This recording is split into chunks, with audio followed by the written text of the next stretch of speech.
Hello, Anime Addicts. This podcast is brought to you by the Church of Mitsugi. But as you know, the Church of Mitsugi only seems to be good at producing food for the anime pit of hell and the screams of lots of moe girls, but it needs money too. So if you want to help out the Church of Mitsugi and this podcast, you can help us keep running just the way we want to and bringing you lots of extra awesome content. You can go over to aaapodcast.com/join. You can go to patreon.com/aaapodcast.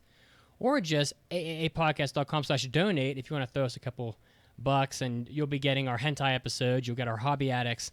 You'll get our after parties episodes as well. 8 exclusive episodes for you per month, and maybe you'll get to rub my bald head, which is far better than any number of exclusive podcasts. Again, that's over at aaapodcast.com/join, and let's get this started. Get ready! You're about to listen to the Anime Addicts Anonymous podcast. Make your anime addiction worse at aaapodcast.com. And now, here are your anime addicts.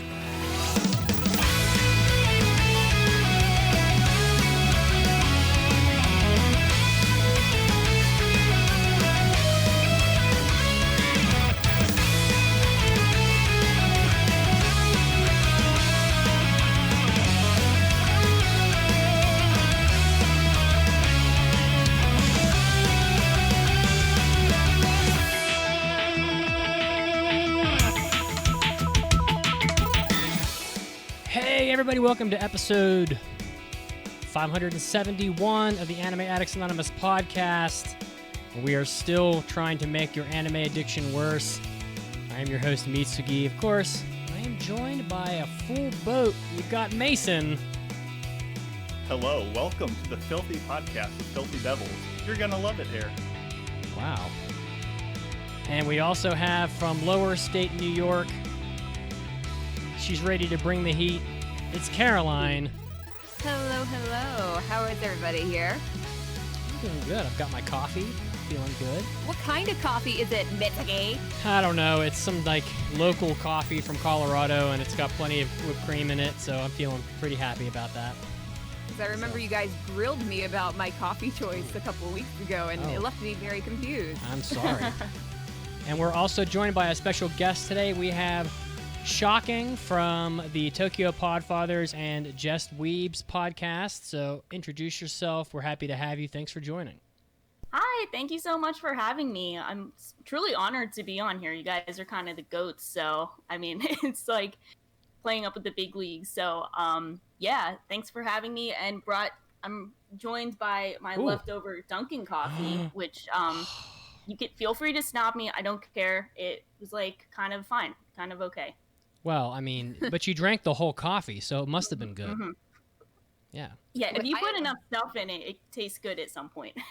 I always see people leave behind leftover Dunkin', but it's always like 4/5 full. And I'm wondering to myself, why would you even bother getting Dunkin' if you don't think you're going to finish it? Yeah, that's really true. I mean, it's pretty cheap, so like, you know. It's true. Like, But like, You don't. Yeah, but I mean, I will always at least drink 4/5 of it and then leave an awkward amount left. Oh. So I'm in the opposite boat, but I'm a bit farther down south in New Jersey, so maybe that's just how we roll down here. Well, so Shocking and I became good buddies over on the Anime Summit podcast a couple weeks ago, where we did the March Madness sports countdown. So it's good it's good to talk to you again. Why don't you do some shameless plugging for yourself? That would be appropriate. Thanks. So I'm shit posting on Twitter a lot. I hope I'm allowed to curse. I just started that. Hopefully that's okay. You just started Yay. cursing? Just started shitposting or cursing? Neither. Just started the podcast cursing, so it's like asking for forgiveness instead of permission. Whoops. But yeah, so I'm on Twitter at Shocking807, and I'm on the Tokyo Podfathers podcast and Just Weebs. So it's a full house, but it's a lot of fun. Yeah, don't worry about it. We're pretty much potty mouths here. Okay, good. That's good to hear. Yeah, we're definitely rated R, probably. You can just say, you can pretty much say whatever you want. Okay, that's awesome. You know what? It's fucking fine. I did it. I did the thing. Well, I wasn't gonna be the one, but The So- depravity is already high here, so there's nothing left to lose. Listen, we're judged more on our like beverage choices than our anime takes or our swearing capacity. So that is As we accurate. should- as we should be. That's a good place to be. I do have to say, since we're done literal March Madness and Nitz and I did anime March Madness, I actually took more L's in our podcast anime March Madness than the real March Madness, which has never Wow. happened somehow.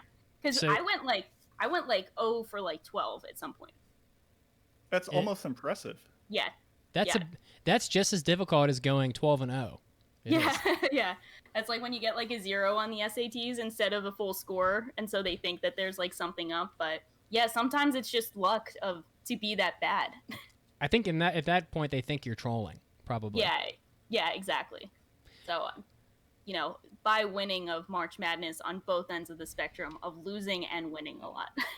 I guess what we're saying is you guys need to go listen to the Tokyo Podfathers and Just Weaves podcast. Listen, don't fuck around. Get your shit in gear, and and go listen to some podcasts because Shotgun came all the way over here, and Just do it! just fucking do it, okay? That's was- whipping volume. I love it. That was way too loud. Sorry. love This it. this soundboard is unruly. So, all right, guys. Well, of course, you can find us on Twitch at twitch.tv/AAA podcast. We're live every Sunday at 5 p.m. Eastern. We are on Facebook. We are on Twitter. We're on Discord. If you go to our website, AAApodcast.com, you can click the Discord button on the top. We punched through 2,000 people on the Discord recently, so that's we were kind of waiting for that for a little while. So Congrats. it's a pretty big group. So a lot of people over there just being crazy. So join the A lot of Discord. addictions. A lot of addicted people. It's true. It's so sad and yet so. I had nothing to do. I had nothing to do with it.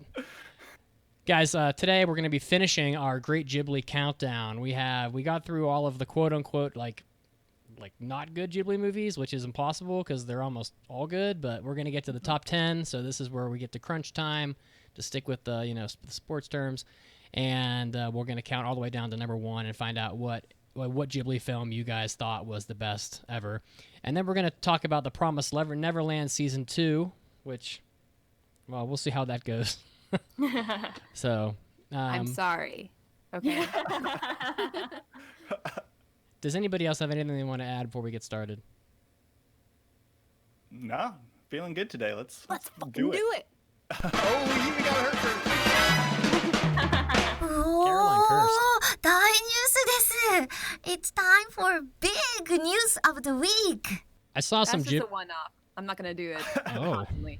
Caroline was at the edge of the double scotch, whatever they call whatever they call it, the jump rope circles. We're all in there, we're jumping, we're cursing, and she's like, "Ooh, I want to jump in. I want to do my first curse. I'm ready. I'm ready. Fuck yeah, I did it. Okay, I'm done."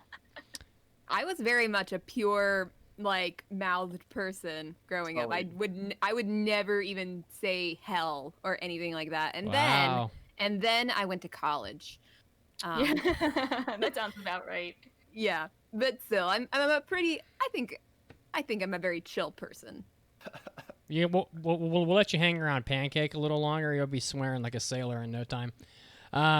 So some Ghibli news here because it's topical. Toshio Suzuki was on Twitter answering questions about Studio Ghibli, which was pretty cool. It was a Q&A session for the commemoration of the TV screening of House Moving Castle in Japan.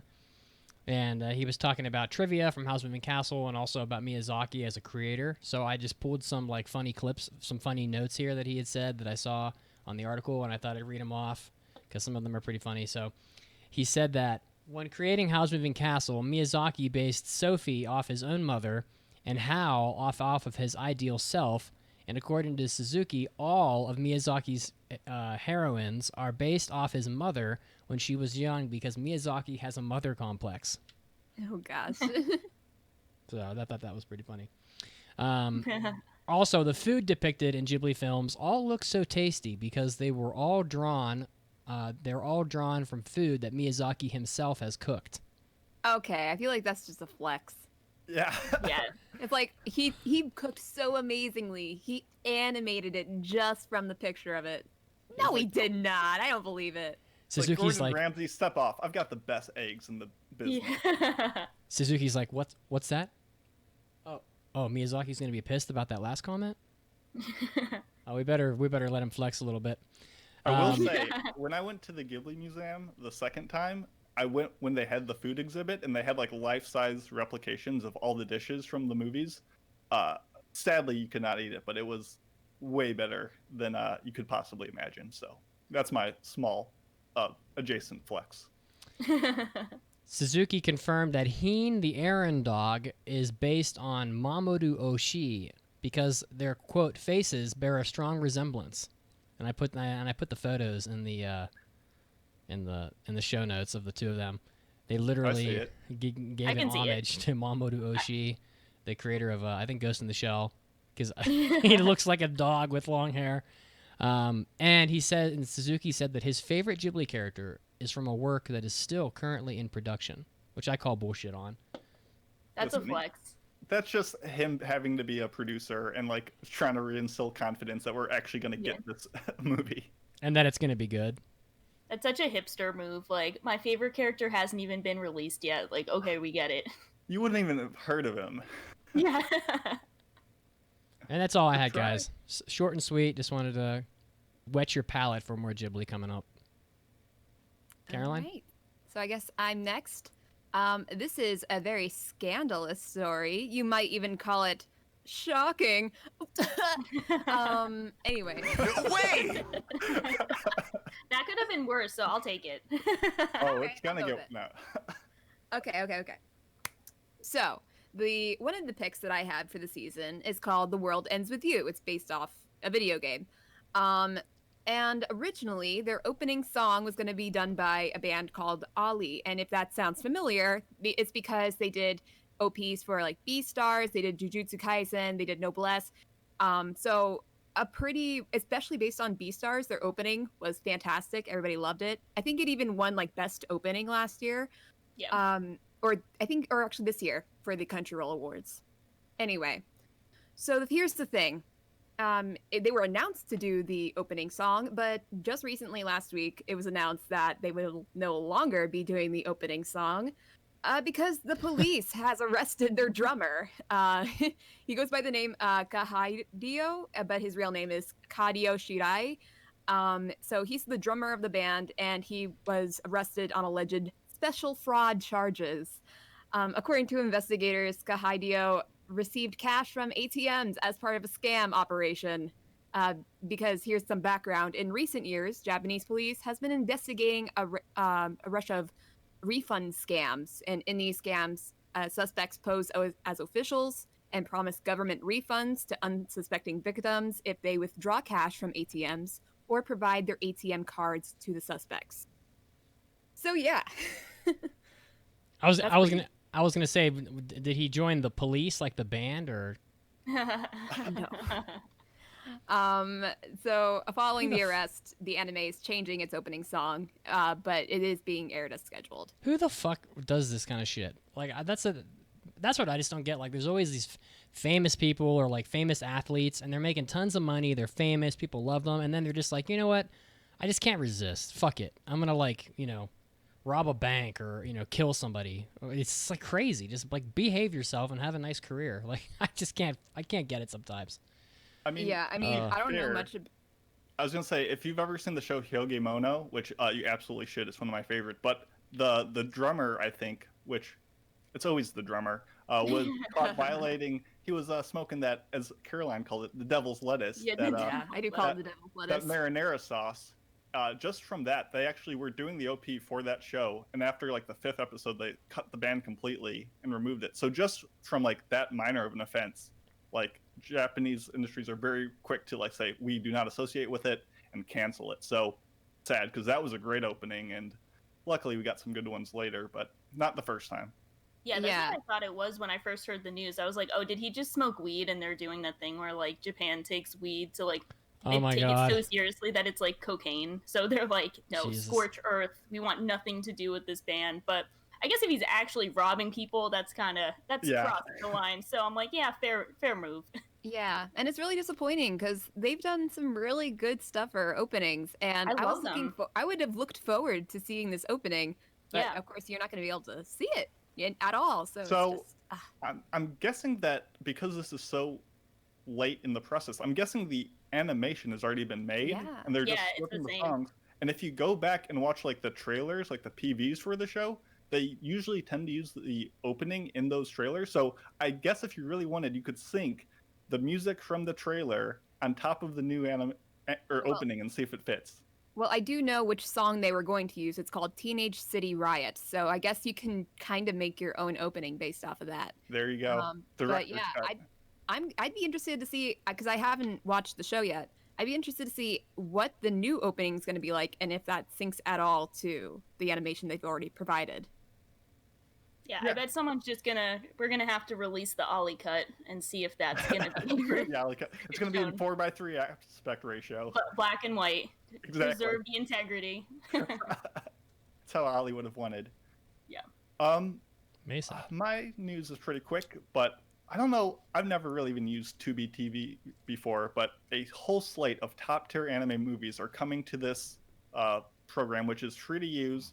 And in an April 7th press release, Tubi has entered a deal with Shout Factory, bringing Millennium Actress, Liz and the Blue Bird, Penguin Highway, In This Corner of the World, The Wonderland, Makia When the Promised Flower Blooms, and a lot more movies to Tubi TV over the next coming months. So all of them will be free.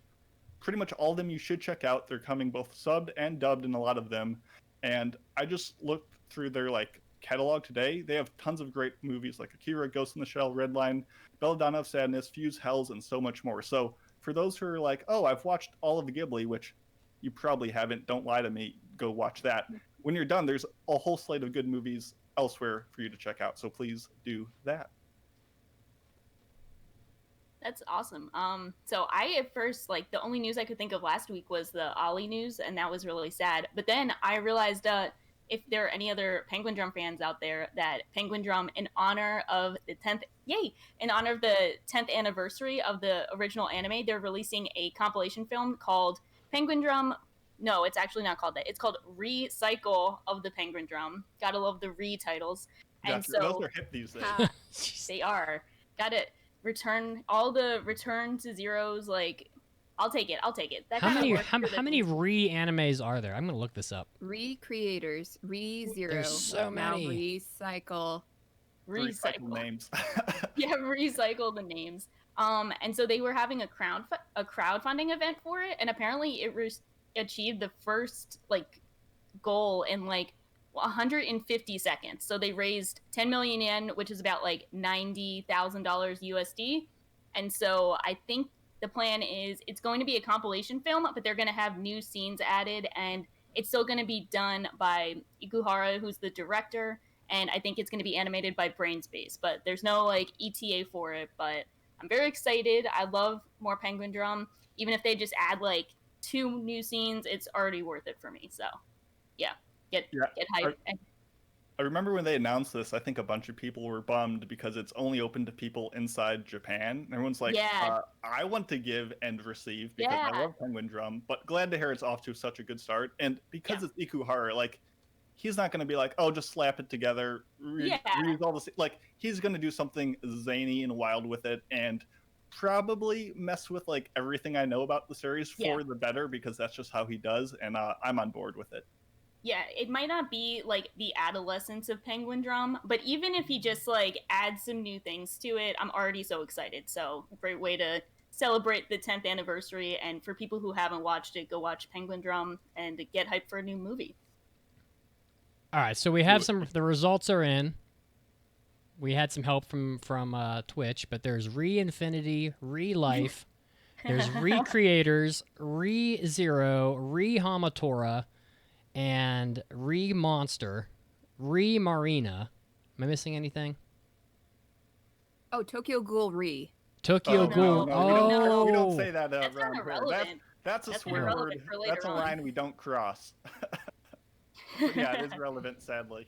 Yeah. Wow, so we're doing suffixes and prefixes. Well, could be- I figured. We It could be has here the all colon. day. As long as you have a colon and re, it's legit. Yeah, I'm a fan of the semicolon series, which is like the adventure series that I just call the semicolon series, like the Steins Gate Chaos Head. It's not called it that, but it might as well be. If you're gonna use a semicolon, like you're just grouped in there. Exactly. All right. Well, and that's the big news of the week. We just go through some fun articles of things that are topical for us personally. So, all right. Well, here we go with the Ghibli countdown, picking up where we left off. Let's see here. We kind of Mason and I flexed our Ghibli cred last week, so I'm kind of curious what the background for Ghibli is with Caroline and Shocking, and it's of course everyone comes from different angles. I grew up watching Ghibli as I'm like 900 years old, so I've had a lot of time to watch Ghibli movies, but kind of curious like what the history is with Caroline and Shocking. So how about you, Caroline? Well, I'm relatively new to the anime world. I only started back in 2015. So probably around 2016 is when I saw my first Ghibli movie, and I can't really tell you what it was. Actually, no. I do remember because back in 2015, it was my freshman year of college. And at around that time is when I started anime. And I remember coming into my common room, my common area, and one of my friends was watching Princess Mononoke. And I'm like, wait a minute, this is anime. This is what I started watching. And so me being completely unaware of Ghibli, except for maybe the commercials I saw on Disney whenever they were doing a dub. I remember seeing a commercial for Arrietty and also Ponyo. But other than that, didn't really know much about it. Didn't really realize what a staple Ghibli was. So we were watching Princess Mononoke. It was so brutal that I was like in disbelief of what this movie was. But I couldn't look away because it was just kind of one of those amazing things that you didn't really realize existed. So I did not see the entirety of that movie because I kind of came in halfway like part of the way through. But eventually I did watch it again, and I think that's probably the movie that I've seen the most times in Ghibli. Yeah, so from there I saw Spirited Away finally after so long of time, and also My Neighbor Totoro again after a very long time of watching anime. Didn't really get to watch it. And in the last couple weeks I have gone through most of the most popular Ghibli movies. In fact, I've watched 9 out of 10 movies on this top 10 list here. So yeah, I'm glad that I was able to go back into the library a bit. Actually, no, sorry, I didn't see Grave of the Firefly, so 8 out of 10 is what I meant to say. So yeah, I'm glad that I got to watch these movies. While some people have like a very strong like love of Ghibli, I'm not gonna say that mine rivals theirs, because there are movies that I find better suits me, that I really love more than the general Ghibli movies. But I do appreciate them because when I was watching these movies, it's honestly incredible what they've done with animation. And I kept on thinking to myself, Disney wishes they can do this. They can't, because they don't have Miyazaki kicking their asses. They can just buy all the Ghibli movie rights, though. So exactly, that's what they've done. Which they pretty much did. How about you, Caroline Shocking? comes home from college. Her parents are like, "What have you learned?" She's like, "I learned cursing and anime, and that's it." I remember driving we've back made with a my mistake. parents after like the first semester, and we were just talking about things that we've been doing, and I mentioned, yeah, I've been watching this show. It's called Attack on Titan. That was my first anime, so. Sorry, I Nice. didn't mean to interrupt. Shocking. Go ahead. What? Oh, not at all. So I guess I have a kind of a mix of that Caroline's experience versus like also maybe a more traditional Ghibli experience. I remember watching Spirited Away with my parents when it was, making its Oscar run, and then like it was going to all the, I'll say the like normie circles where everyone's like, oh, Spirited Away is like the coolest thing ever. But I was 10 and I watched it and was like kind of traumatized by her parents getting turned into pigs. And it happened right before my birthday. So I was like, my parents are going to go find some strange food, eat it, get turned into pigs. I'm not going to have a birthday party. That was like in my head the whole time. And so I like didn't really like Spirited Away just because of the emotional trauma and fear I felt towards it. But I still recognize like in retrospect how it was a really good movie. But I didn't really get around to watching a lot of the Ghibli films until much later in college when I was just, doing the anime tour once my friend also got me into anime, which is another takeaway I had from college.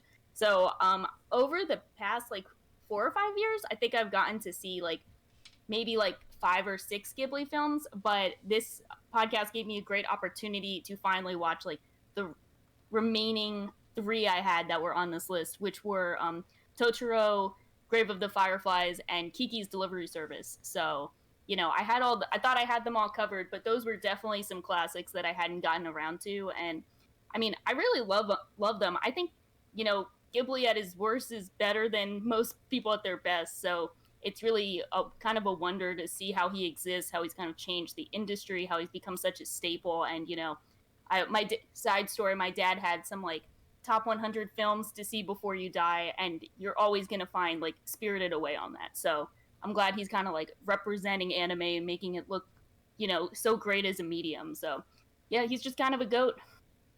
Yeah. You were spending a lot studio. Shocking. You were spending a lot of time in 1988, 1989. All 3 of those movies came out the same, the same like 6 months. Got Miyazaki. Yeah, and they don't even like. I mean, I've seen a lot of like great looking older film, but like these, you wouldn't really be able to tell that they're like 20 years old unless you had like a certain eye for it. They're just like absolute wonders. Because there are plenty of movies from the 2000s that you look at and like so awful. And here are movies from the 80s, and they look better than I would say 99% of the movies out there today. Yeah. All right. Well, thanks for that, guys. Let's go through like a rotation here, just like we did last week, and I'll kick it off here with number 10 on the list. These are I actually rewatched this movie last night because I hadn't seen it in.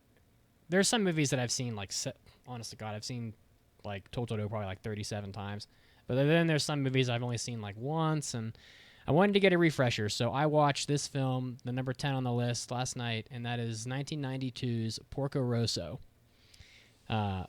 directed by Miyazaki. Porco Rosso is one of those movies that I feel like Miyazaki was just like, fuck it, I'm just going to make this whole movie about airplanes because I'm obsessed with them, but I watched it, and I actually think that Porco Rosso maybe is not quite as good as I remember it being. Ooh, that's where you're wrong, buddy. I mean, it's a great movie. I ranked it. I re-updated my rankings today, and I ranked it number 13 on the list. I love Porco Rosso. I love him as a character. I love all the pirates in this movie. They remind me so much of the Castle in the Sky pirates. The movie just kind of lacks a lot of like plot line. It doesn't have it doesn't have the same I guess grandiose story that some of the Ghibli movies have. It's a lot more about, I don't know, it's just a fun movie, I guess. It's got the dog fights, it's got a couple really great female like heroines. And I love Curtis, even though he's kind of a D-bag, I guess, but he's still like really fun. Ultimately, I like the movie a lot. I think it's like in the top half of the Ghibli movie list, like rankings for me. How do you guys feel about this movie, Porco Rosso?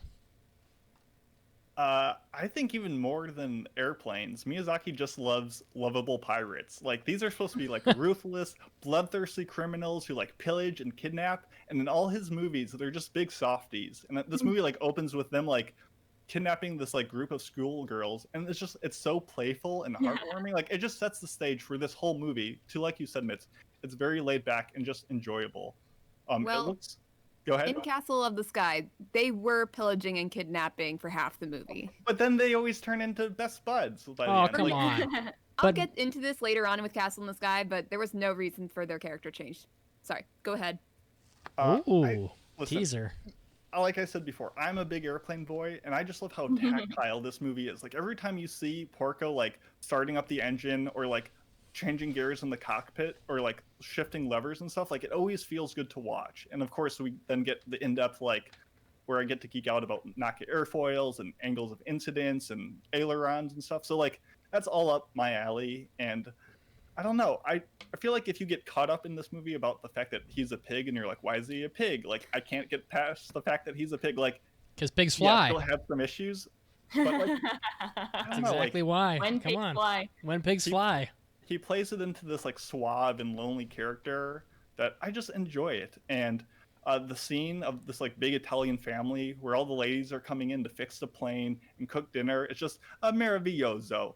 And listen, Fio is tied for best girl. This movie is short and Oh, punchy. fuck. This is might be top 5 for me. I just really enjoy this film, and yes, it's simple, but it's got that heart. It's got that doki doki. So Wait, I'm a big fan of it. wait. Fio's tied for best girl, like of all the Ghibli girls. Of all the Ghibli girls, Ooh, Fio and the who's- high is up there. praise. And who's in tie with her? Oh no. Well, Uh, I'm sure she's on this list if I know if Mason's a man of taste. So okay, I'm just gonna give a guess. Is We'll it see. Nashka?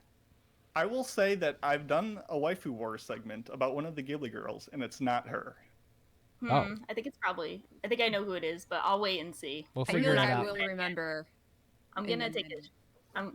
Yeah, I think I know who it is, but I'm not. We'll wait and see. Yeah, I mean, I think you're on point. I think you can like tell the tone from this film as soon as the girls were like excited to get kidnapped, and they're like, "Oh, we're being held hostage," and they're having such a fun time. And like, you know, the pirates are getting like absolutely manhandled by all these children who are just having a great time, and one is like, "You guys can come up here, but like, don't say anything." And it's We're so on the fun. swim team. Yeah, Their- like their don't worry faces- about it. Their faces were like inches away from like a fully firing automatic gun, and they're just like Yeah. having the time of their life.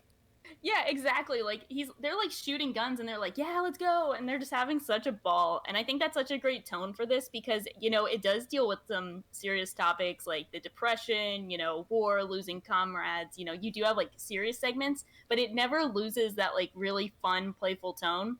And I think that's really cool to see. I think this is kind of underrated in the Ghibli catalog because it is such a fun film that, you know, Ghibli has so many fun films that are obviously made for kids, then, you know, a bit more serious films that are aimed at like probably a more mature audience, and this kind of like straddles the line between both of them.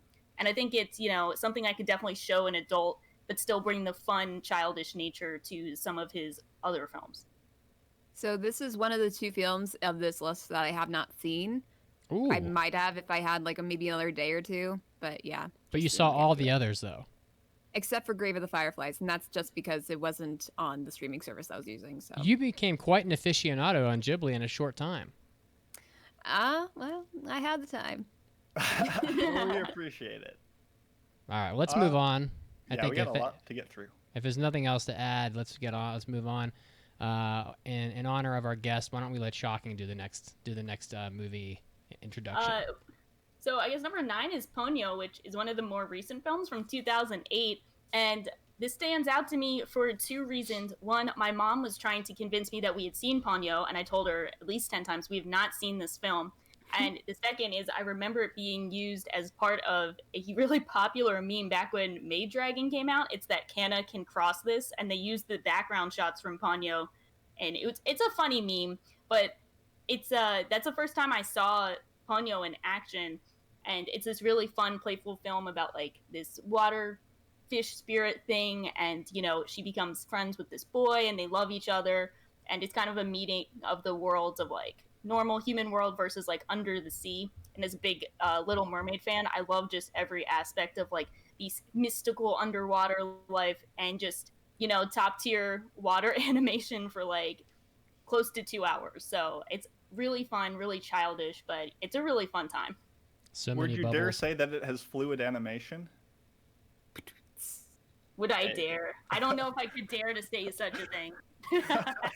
Could not fathom the thought. Fluid Exactly. animation. Oh, I know. We're That was really good. That was good though. You should keep that button at the ready, Mitsugi. We are Yeah. punny today. exactly. I can go next, I guess, because listen, Ponyo, I get that it's a literal fish out of water story, and we talked about how Porco Rosso, like Porco Rosso straddles between like kids can enjoy it, adults can enjoy it, universal appeal. I feel like Ponyo is just too childish for me, Oh. and maybe it's just because my experience with it. The story is, you know, my parents will try anything that I show them. They are very like open-minded people, and I've shown my dad like Nashka and Spirited Away and Princess Mononoke, and it's fun. It's a good time. And my mom hadn't really watched those films, and I was like, I've never seen Ponyo. It seems like it's less violent than those. She'll probably enjoy it more. And I really want to show her that anime is a medium that should be taken seriously and has a bunch of just really great content in there. And so I'm like, oh, let's just watch this movie. It'll be a great time. And watch Ponyo. And just every time she was like, Ponyo wants ham. I want ham. Like, I was like, I want this ham. is not the best representation of what I love about this medium. And I think that just put me off of it. And therefore, I'm just not a big Ponyo fan. But I see why visually people adore it. So I will stop there. Do you love Ponyo, Caroline? So I actually just watched Ponyo yesterday. So very fresh in the mind.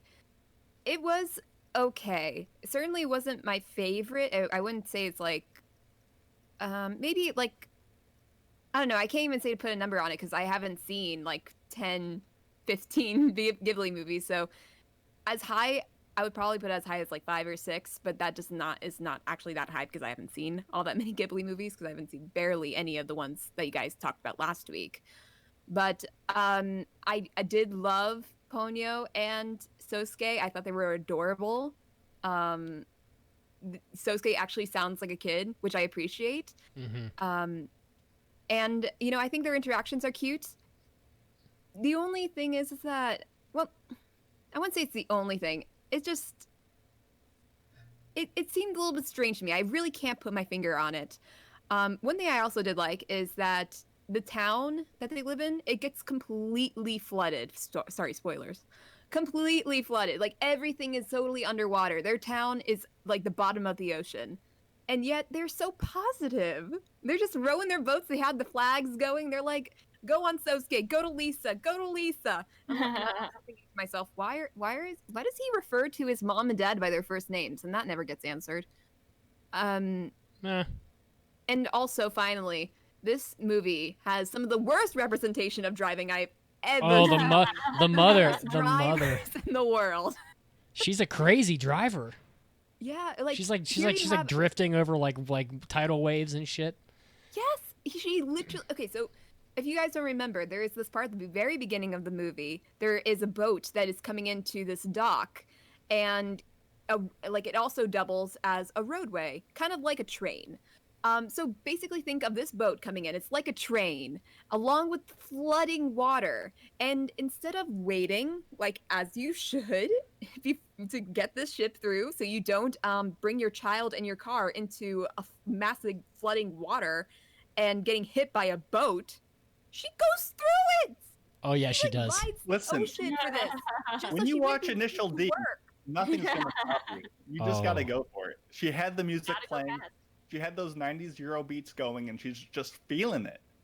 Honestly, you can turn this into a train commercial. Just like take the footage of this car going through these tracks and make it and change it so she actually gets hit by it. That is "Don't Cross the Tracks" commercial right there. Didn't Takumi from Initial D make it through at least one match in our March Madness sports thing? He did. Shocking. Yeah, he did. Yeah, he did. Because he knew how to cross drift. What is it? Is that what it's called?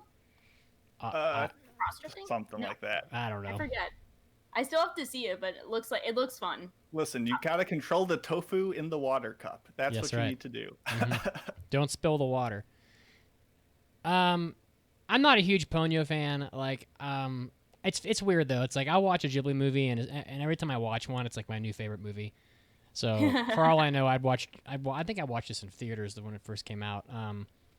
And it is visually incredible. I think I'm sort of in Mason's camp. It's a little too youthful for me, I think, because I'm fucking old. I'm an old man, and it's a little too youthful, and I think the romance is kind of a little, I guess it's not like a literal romance, at least I hope not. It is a beautiful film, for sure. It doesn't seem, I don't think it has any airplanes in it, which is pretty strange. But I think that's probably the issue. There's no airplane, so it can't really be. It does have a submarine contraption, so I guess you can call that an airplane of the sea. Sea airplane, yeah. Yes. Yeah, there we go. All right, well, we can roll with it. Another thing about this movie is that I didn't quite get the whole magic in it. It just didn't really. I know you don't really have to explain magic. It's just it didn't. I just couldn't really follow it very well. And the ending had a lot of things going on that I just didn't understand. Miyazaki was so pissed at boats at the end of this that's why his next movie was The Wind Rises. All right. Well, I don't have much else to add. Anything else that must be said about Ponyo? Number 9 on the list. All right. Well, in that case, I have something here for us that should be used, I think. Maybe, Number 8. All right. Let Caroline go with this one. Okay, so number 8 is the 1986 classic Castle in the Sky. Yay! Oh my God. So, Castle in the Sky is another movie that I watched in my Ghibli binge of the last couple weeks. And it was okay. Certainly was not my favorite. It's around where Ponyo is on my list of favorites. I'm dead. Listen, we're not here to worry about each other's feelings. Let them have it, Caroline. Dig in deep. Yeah, go ahead. I don't know. There were certainly things I liked about it. The pirates were kind of cool, but as I mentioned before, they started out being the villains, and then halfway through they were pretty much like, we're not going to be villains anymore. And then they were best friends with the main characters, and it was sweet. It's just it didn't really provide a lot of sense to me. I'm a very logical person, I guess, so I have a hard time suspending disbelief. And I actually talked about this movie a little bit in our last What Have We Been Watching episode. So if you want more of my critiques there, you can go there for them. But overall, it is a cool movie. It's a cool concept for a movie, and maybe I should have watched it subbed because I wasn't a massive fan of the dub.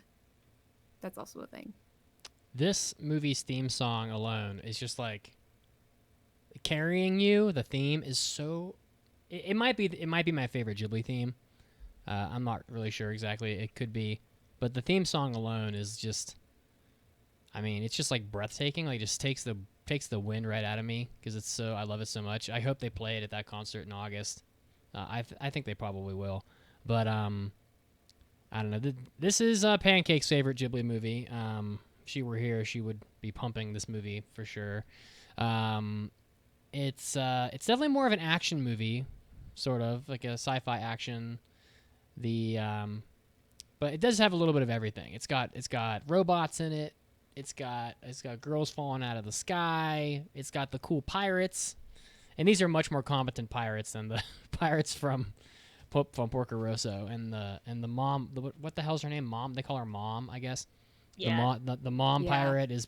She's like tough as shit, but she's kind of soft too. It's got dudes making their shirts explode, which is like, I love that scene where they're Yeah, like, that one's pretty good. they're like, make your shirt explode. I've said it before, and I love the dub of this, and I love the scene when they're down in like the cavern when all like the gemstones are glowing inside the cave. Like what do they call it? Like magicite or whatever. I can't remember exactly what it's called, but yeah, I mean, this is one of the oldest Ghibli movies. I think this one's from like, let me see, what do we have? 1986. Yeah, it's pretty old. I think it's the second oldest. Mm-hmm. And just a very like impressive production for 1986. Like, it just looks impressive. It's I don't know. What's his name? Pazu and Sheeta. They're a good pair. But Yeah. I doubt Sheeta is Mason's number one girl. No, I not don't think quite. so. She can cook a mean potato stew, though. Oh, Yeah. I love this still film. think it's. Oh, sorry. Oh no, go ahead. Oh, I was just gonna say, I still think it's weird that a bunch of those 30-year-old sons were just lusting over Sheeta when she changed into her mother's clothes. It was just so weird. The mother complex coming out from Miyazaki. Miyazaki's complex. Whoops. Yeah. I love this film. I don't know how much of this is just me like absolutely loving the concept of the castle in the sky motif of, like just the wonder of them going up and seeing this like ancient castle that has like the interesting technology, the gemstone you mentioned, like just the absolute wonder of them exploring that and witnessing that is just so like captivating to me. I love that just so much as a concept. But I've seen this a couple times, and I do think I just love the movie in its entirety. How you have the first half is kind of like that nice old fashioned, like, you know, I don't know if it's exactly like 1940s, but that, you know, slapstick comedy you get of like people bouncing around on trains and stuff, like no realism whatsoever. I just imagine like you could see Mickey Mouse in black and white doing the same thing. And then the second half is kind of that like you get a hint of the environmentalism that Miyazaki is a fan of, and just that all coming together with the fun pirates, the big bad guys, and then the two kids who are such a great pair. I love it. I think it's a great film. I dragged my mom to go see it in theaters when they were doing reruns, and it was a fun time. Good stuff. Yeah, I think you definitely nailed the summary of that. I actually also recently watched it, semi-recently, considering everything going on, in theaters with friend of the show, BCom. We went to see it, and definitely helped being in the big screen. And like you said, it definitely has that early animation styling to it, where like she is falling from the sky softly, and he catches her, and then like her weight returns, and he like drops really low, and he's got the long arms. And I think that this is just a fine movie. Like conceptually, writing wise, it doesn't do a lot, but just the aura of this floating castle, like the guardians at the top with their laser beams, is a great scene. The whole ballast scene, spoilers not spoilers, is like phenomenal, and it has its moments that are 10 out of 10. But overall, this just doesn't have the same all around 100% quality that other stuff in the lexicon has. So it's a fine Ghibli film, which makes it a very good normal film, and I don't have too much more to say beyond that. The image of the castle floating in the sky has created some of the most incredible artwork. Just from like a landscape and scenery perspective, it's just the scene of like the countryside, and then boom, there's the castle up in the clouds. It's just an unbelievable piece of imagery from anime, so I love it. Oh yeah, and one thing I also do remember is just watching this movie, like the amount of arm and finger strength this Pazu kid had. Yeah. Incredible. Like he's I a was getting badass. tired watching him during the whole part where they're on the castle, because he's holding on to anything and everything for like it seems like hours. It's like, just give him a foothold, give him something, please. And he's like hanging onto the roots and stuff, and I'm like, oh my god, like Yeah. As a There's rock one thing, climber, he's literally mad climbing jealous. like a metal tube. I'm like, how are you doing this? Yeah, mad jealous. Giving the Shadow of the Colossus guy a run for his money. He's channeling his channeling his inner Future Boy Conan. All right. Yeah, well, that we too. should move on. Oh, by the way, Castle in the Sky. Let me see. It's my fourth favorite Ghibli movie. So it's pretty up Nice. there. Dang. All right. So here we go. Here we go with number 7. Number 7. Mason, I believe it's your turn. It is. And number 7 is the last Takahata entry on this poll. After that, it's Miyazaki's all the way down. Yep. But this is 1988's, done as a double feature with a movie we'll talk about later, Grave of the Fireflies. And this movie, guys, this movie opens with kids dying in horrible neglect, where the masses are just walking around them, just disgusted with these children. They have the audacity to think about decomposing in such a public place. And it only gets worse from there, because this movie takes on the somber mood of just inevitability and acceptance of sadness. And like I said, this was released as a double feature with My Neighbor Totoro, and it's kind of best viewed as such, because, I mean, after you get emotionally destroyed by fireflies, you need to be like gently put together by soot sprites. And this is less of like an anti-war film, in my opinion, even though it shows like the negative fallout from it, and is more a look at like the sibling relationship in an environment, in a society where their country has failed them and forsaken their protection. And if Takahata was the Avatar, he would specialize in tear bending, because boy, you will feel. He's like the that head priest from Indiana Jones, Mola Ram, where he just pulls your heart out and just shows it to you as you burst into emotion, because this movie is nonstop sadness, and it's almost so like overwhelming a emotion that it's almost hard to like technically break down like oh, what did it do about this or that? Because you're just feeling the entire time. And yeah, I know it gets a lot of maybe overhyped for being like, oh, the saddest thing ever, but it really do be like that. And this movie, it just hits differently. So what do you guys think? This is my second favorite Ghibli movie. I should say it's not really my favorite movie. I think it's the second. It's a combination of the two. I think it's a critically acclaimed masterpiece.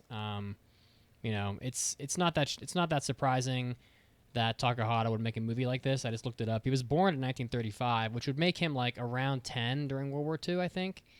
Which is means that this period of like this war period of his life was, an incredibly like foundational time for him. So it would not that shocking that he would make an anti-war movie like this. It's just a very tough movie to watch. It's not really meant to be a fun movie. It's just a very serious like historical piece. Your point about the double feature, I find it kind of funny because like apparently what I was told was that they did this as a double feature because back in 1988 or whatever when this movie came out, Miyazaki was relatively an unknown director, and they paired this with Totoro because they were worried that nobody would go see Totoro and that nobody would care about Miyazaki's movie. And so they paired this with Grave of the Fireflies because Takahata was so much more well known at that point. And it's the rest is history, but we all know how that went. But I also think it's funny. It's like after you watch this movie and you're watching Totoro, and like when May's little shoe goes missing, you're like, oh God, not again. I've seen enough little kids die today. But yeah, they tell you in the first five seconds of the movie that both of the kids are dead. Because that's like the literal opening line of the movie is like he says like August 13th, 1945. This was the day I died. Was like the very first thing they say. Doesn't make me feel any better. Doesn't soften that blow.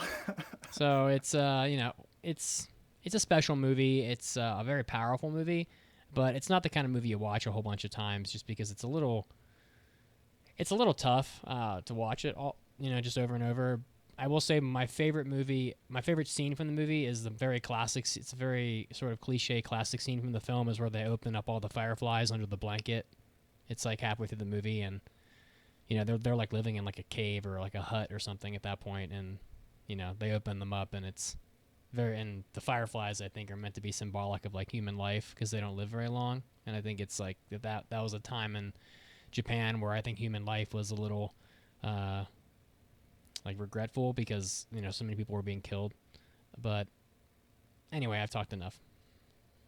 No, I wish you would keep talking because I feel like I'm here to ruin everything because I just recently saw it and I'm not a big fan, but in like the most respectful way possible because as you guys said, it's not like an easy watch, but it's so beautifully crafted that you can't help but respect it. I think I have a weird complex with films where they let you know they die at the beginning because then I'm kind of like, I'm like, okay, I know they're going to die, so now I'm probably not going to feel as sad, but I think they did a great job of depicting children characters that feel very authentic for their age groups and like, I forget her name. I think it's self-defense to not remember her name because she was so cute, but she felt like such an authentic, she felt like such an authentic 4-year-old in like all of her mannerisms, her voice acting. So, you can't help but feel for them. They just feel like such lost kids. And I think it is, it's an interesting way of exploring how so many people have fallen to the wayside as a byproduct of war. So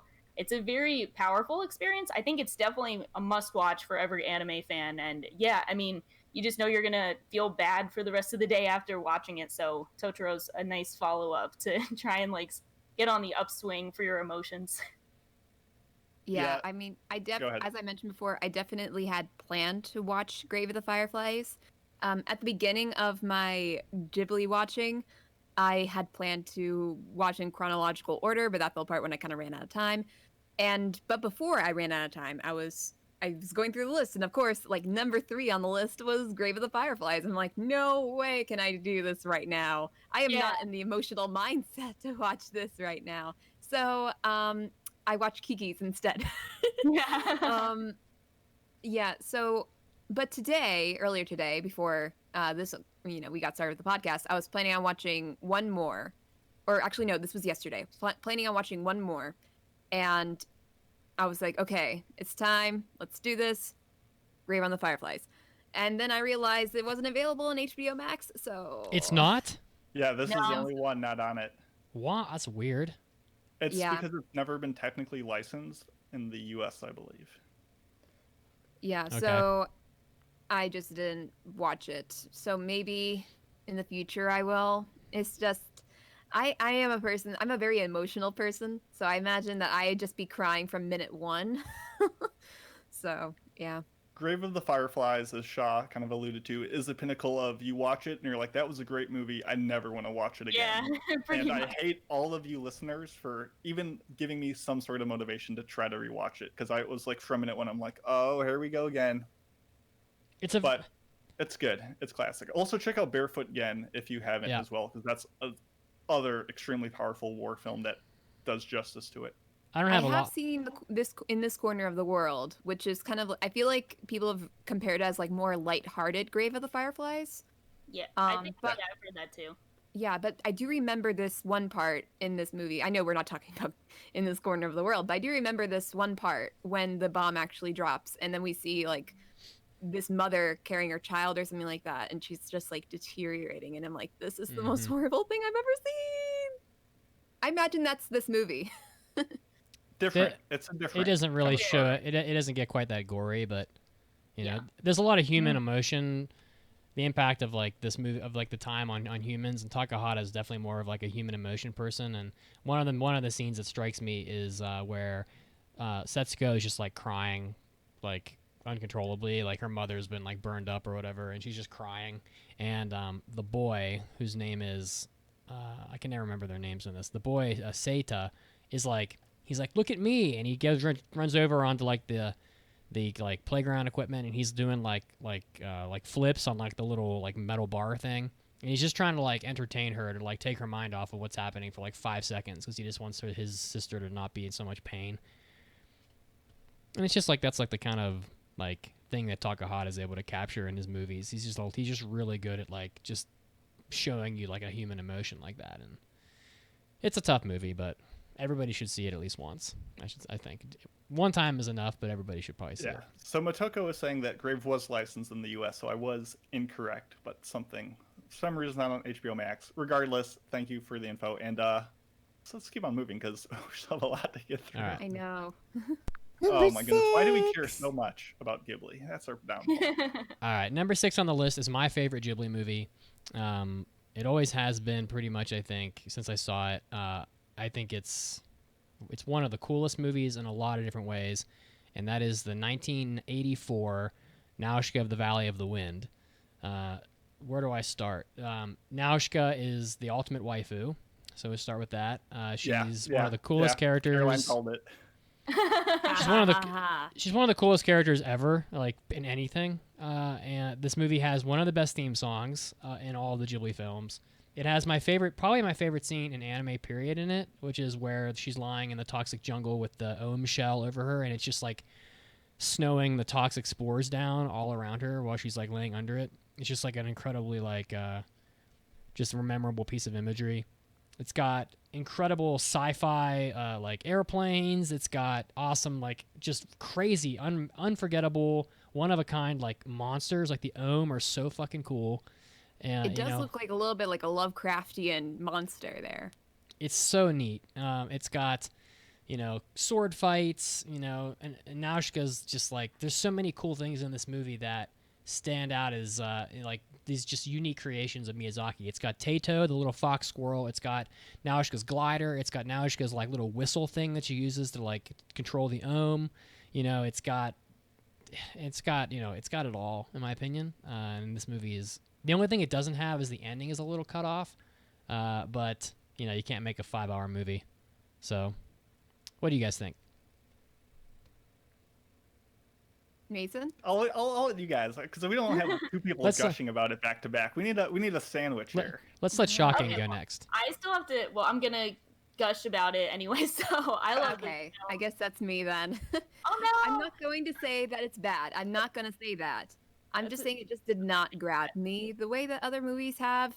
Honestly, this one, it's comparatively boring for me. Um, Oh. not to say that it is a boring movie. I can see why it would be interesting to other people, but maybe it's the length. Like, it is 2 hours, and maybe that's just a little bit too long for what I liked about the movie. I did like Noshka. She's pretty cool. She's pretty badass. She's like, shouting out orders. People are following, no question. I like that. While I do respect her, wanting to not have any more sacrifices in war, not wanting to kill, respect it. I connect with that. All fine and good. It did get a little bit corny for me at sometimes. Yeah, and maybe I liked the animation of, more recent Ghibli movies. Like, I know it's not even that much more of a difference between that and like Kiki's or Castle in the Sky, but maybe it just looks a little bit older to me. And yeah, but overall, it is a good movie. I'm not saying it's not, but I did have to rewatch it, and I honestly forgot I even watched it in the first place. So if that says anything. Google.com. How do I ban someone from my own podcast? Oh. Okay, shut up, Mason. I think we've all been there at some point where we're like, this is it. This is the end of the line. We've had lots of hills that we die on this podcast, and as long as you stake your claim, you're good. Yeah. I love Nazca, Valley of the Wind. I kind of went into it with the same expectations that I think you loved with Caroline, where I was like, oh, it's kind of old, it's long, I don't know if I'm gonna like it. And I think watching it at first, it did feel like, yeah, this is a long movie. But the more I watched, I was like, yes, I love this movie. Let's keep going. So I love Nazca. I think the setting is really cool. I think all of the environmental aspects are cool. Just the set design in general, like there's so many cool different locations that are easy to fall in love with. They become iconic, and I don't know. I think it's also kind of the gift that keeps on giving because you see it referenced in so many other series. That's really cool to see. Not the most classy one, but I saw one of my favorite Gintama episodes it has like a perfect Nazca reference, and I was like, I'm so glad Nazca exists and like on its own, but then it can be referenced so perfectly later on. So great waifu pick, great character, great film. Yeah, Noshka's bae. It's actually funny. My brother knew I was doing this whole like Ghibli thing, and he went and he watched a movie, and he came home. He's like, I watched the Wind movie, and I'm like, oh, The Wind Rises. That's a really good one. It's pretty new, really good animation. He's like, yeah. I'm like, oh, lots of flying stuff. He's like, oh yeah, that was there. He's like, I didn't really like the ending so much, and I'm like, well, it's based on a true story about someone's life who designed the Zeros. He's like, what movie are you talking about? This is not the movie I watched. And after like 5 minutes about talking, we realized he'd watched Noshka. And I think the biggest problem with this film, as Mid said, is the ending, because this is just a glimpse into the manga that Miyazaki made. Like, this isn't even like a third into that. So this has the same like problem as like an Akira, where it goes on so much longer that it has to end at some point, and it just isn't maybe at the optimal point. But besides that, Noshka's amazing. It's one of my top 3, probably not my third favorite, not the third best, but my third favorite for sure. It's so ahead of its time. It's the progenitor of so many Ghibli ideas, and it's kind of like the prototype Mononoke in a lot of ways. It like created the whole like subgenre of like biopunk. Like biopunk is so rad, and this movie like did all that. It just, I love the aesthetic, I love the look, everything, including the Ano inspiring like ending kerfuffle. Like, this is just so good. It's quintessential Ghibli, and I love it. It's so good. That's Also, another thing, just to push you guys' buttons. I remember watching this movie, even the first time, and they mentioned the legend in like the first few minutes of the movie about the savior dressed in blue descending on a golden field, and here's Noshka, the only character in bright blue, and I'm wondering, oh, I wonder who the savior's gonna be.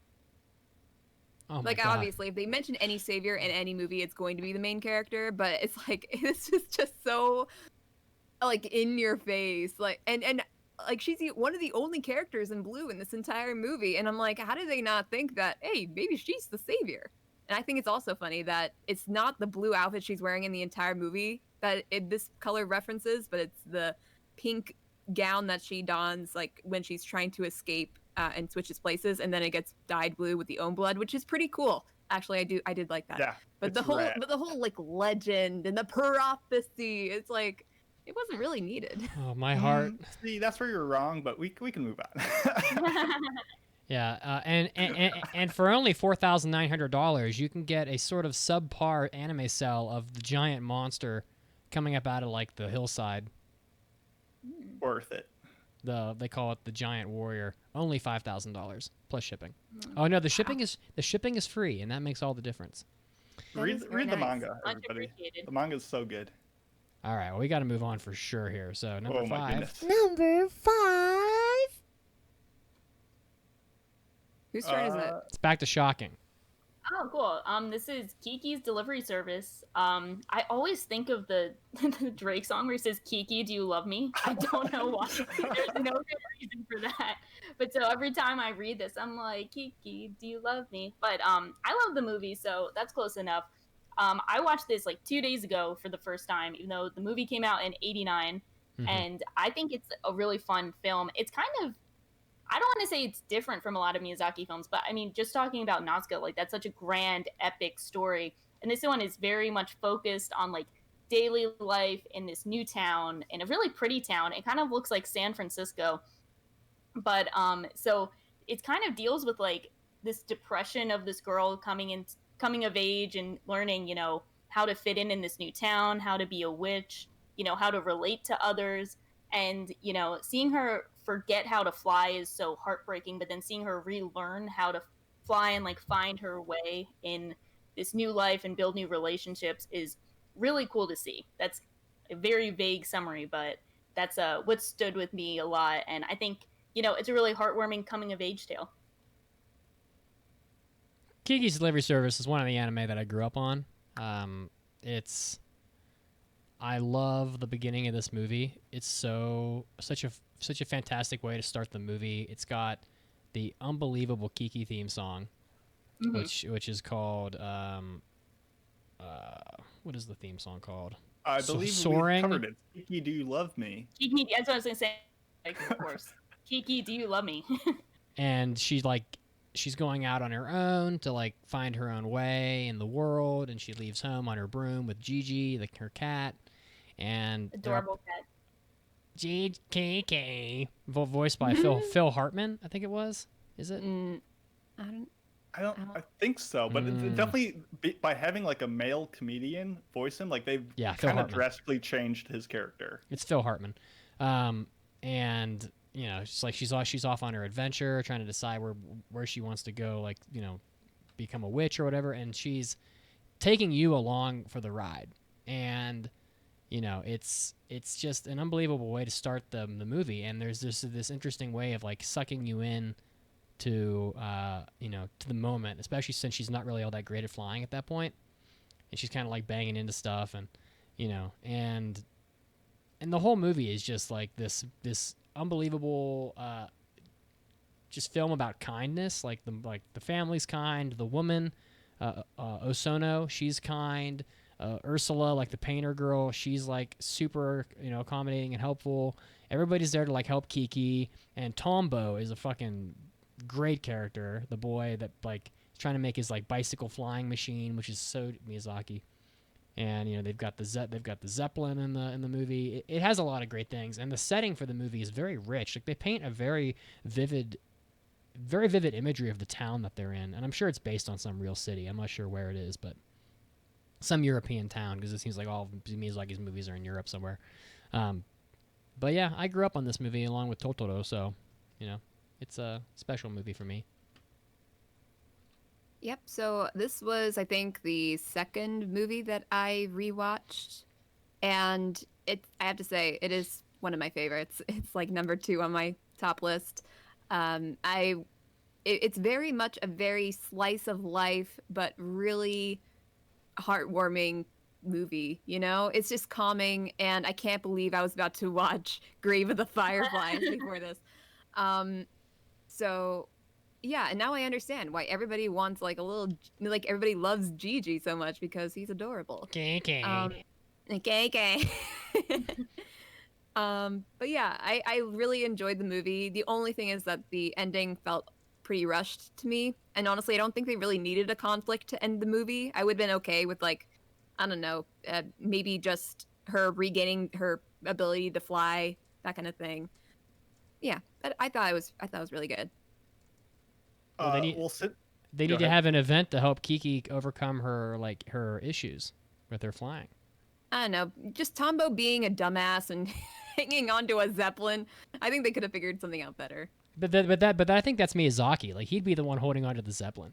Like, no, don't fly out. You know, he's like, like as if he could do anything about it. But since Caroline spat on the altar of Noshka, I guess I have to kick some dirt on Kiki. Ooh, this movie doesn't do it for me. I don't like the beginning. I don't like the end. The middle is the strongest part, where they have Kiki like really learning and struggling with the idea of like independence and all like the doubt and vulnerability that every like new adult has. Like that's the best part of this movie and really shows its stuff. But I don't know, a lot of the movie just the moments don't work for me. She's the most like distinguished person in this town. Like she's a witch who flies around. No one else does that. But yet when the cop pulls her over, she's like, "Oh, I can definitely get away," and just like tries to run away from him. Like clearly that's not going to work. What are the odds that Gigi looks exactly like the gift that she's supposed to deliver with this whole thing? Yeah, they're flying. The geese are like, "Hey, there's a big wind coming," and then this wind comes and just yeets all the geese just away. Like those geese didn't know what was going on. They got blindsided just like her. I love how like her design is so iconic and amazing, and like it's funny how everyone loves her design, but if you go back the whole movie, she's like, "Oh, I hate my dress. Oh, I hate this look." Like, no one he's design except for her, which I kind of like. I don't know, like the animation isn't great except for some of the flying sequences and biking sequences. And to be fair, this came out just over a year after like Totoro and Grave of the Firefly. So Ghibli was like really churning this out. So I don't hold it against them. No one talked about best boy in the whole movie. Jeff, the dog who like retrieves Gigi. Yeah. Good boy. He's a good boy. Yeah, I didn't think it held up as well on a rewatch as I was hoping to. So Kiki's mid-delivery service is just not quite my bread and butter. But I'm glad you guys like it. All right. Wow, we're in the top 4 now, and there's 4 obvious films left. But what order will they come in? Dun dun. All right, here we go. Number 4. Number 4. I don't remember whose I'll turn it go. was. It's Howl's Moving Castle. Bum, ba, bum. So this came out in 2004, of course, by Miyazaki. Again, this was a movie that I watched yesterday. Wow. Or was it the day before? I can't remember. But yeah, this one was okay. I'm sorry. I'm not saying it's a good movie. Don't get me wrong. It's just okay in my terms of favoritism, I suppose. With this movie, you have a lot going on. You got this lady who has a curse, and she transforms into an old woman. Then it's also about found family, because she joins, Howl and his little assistant. And then, the villain, who is supposed to be the Witch of Waste, joins them, and then a dog. And they become a little family, which is kind of cute. And so maybe it's because I had a hard time following along with the whole curse thing. I did like the fire demon. He was fun. And yeah, maybe it's because this was very reminiscent of shoujo for me, because it's very like, here's the cool suave guy. Hal is a very suave guy. Sweeping her off her feet in the most within literally the first second of meeting him. And she falls in love with him, and he, I guess, falls in love with her.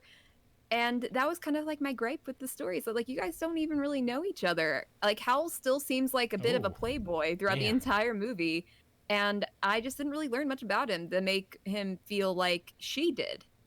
So when people kept on alluding to the fact that she loves him, I'm thinking to myself, girl, you gotta know him a little bit. But by the end, it seems like they do know each other on a very deep level. So I guess he's so suave. He just comes in and he's all like, "Hey girl, you're looking yeah. so fine." I did think it was really funny with that point where he just got so obsessed with his hair, Yeah. with the hair dye, Oh and my like God. that's pretty good. He's like ready to So end it funny. all because his hair. Like That's he's one of the most powerful magicians in this entire world, and he needs hair dye to change his hair color. Why can't he just why can't he just change his hair color again? He can transform into a giant bird, and he can't change his hair. I don't fucking know. That's a fair point. I mean, he should have figured that out instead of going to war. Just figure out your hair game, and then all your problems will be solved. I think it's interesting because I remember the first time I saw Howl's Moving Castle, I was kind of like, this was fun, but was it really good per se? I feel like a lot of people really love Howl's Moving Castle, but I don't know how many consider it like really good in the general Ghibli universe. But I do remember one detail that I saw after the fact that kind of addresses their romance. And I remember there's like a time travel element where she is somehow like back in the past. I forget how it happened. I'm just going to say some magic happened.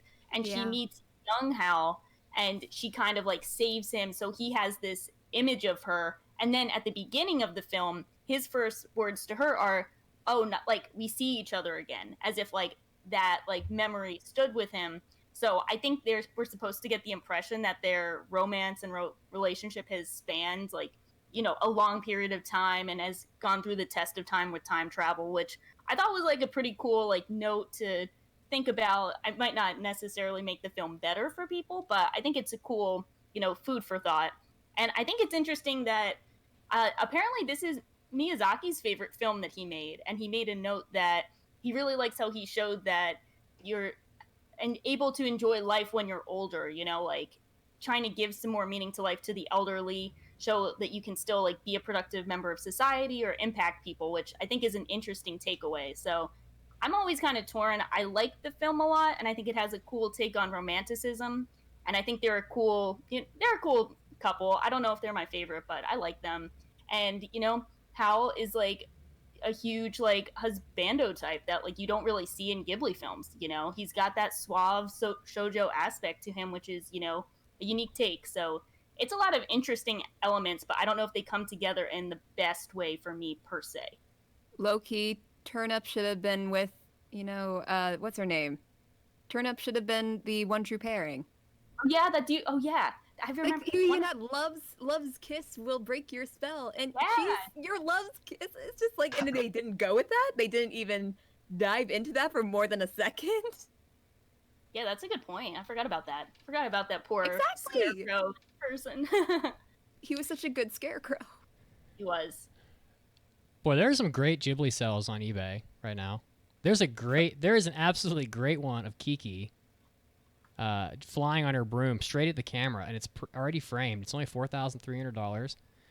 And then Shocking. If you don't know, there's a long history on this podcast of us peer pressuring Mitz into buying expensive anime cells on air, that's and awesome. then him getting them and regretting it.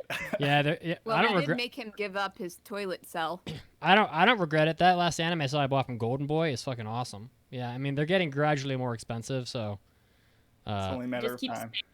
Kiki, do you love me to try and get this? and there's one of Kiki the full cell top to bottom, dead on front shot with her little ribbon, and she's kind of looking nervous.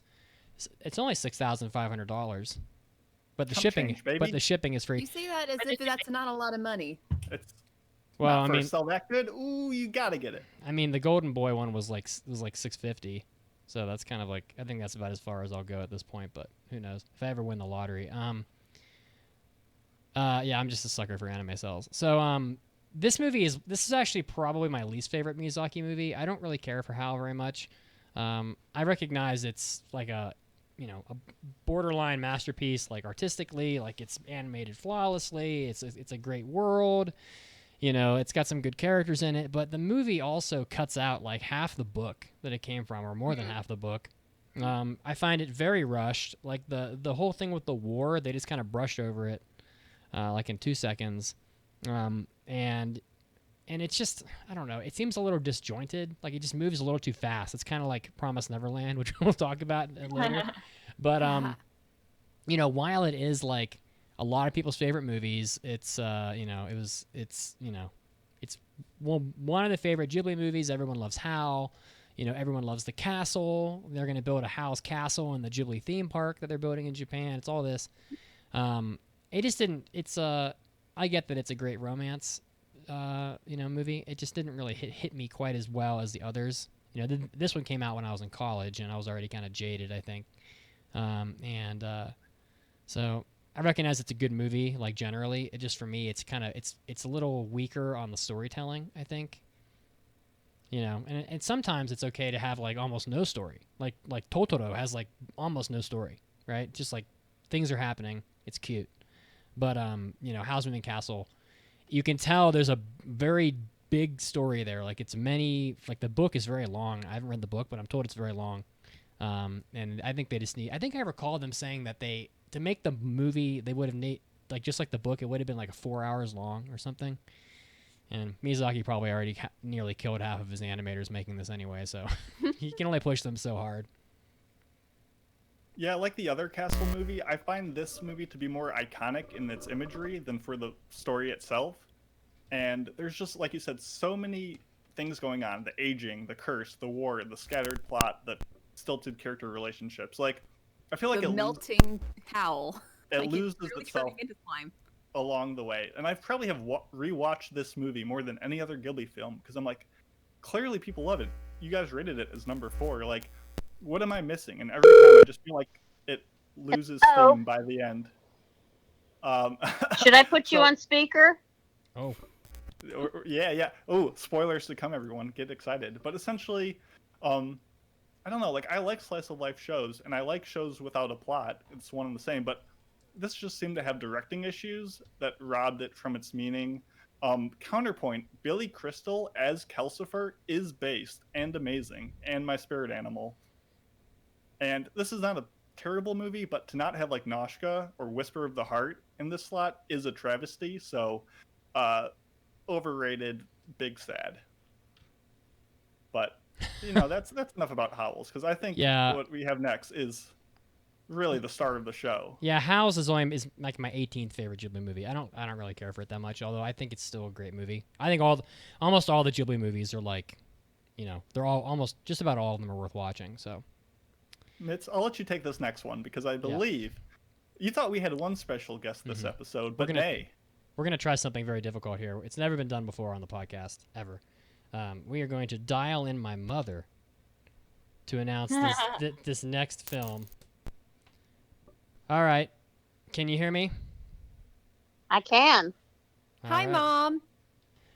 So, you are a big Ghibli fan, and you bought this movie for me when I was a little kid.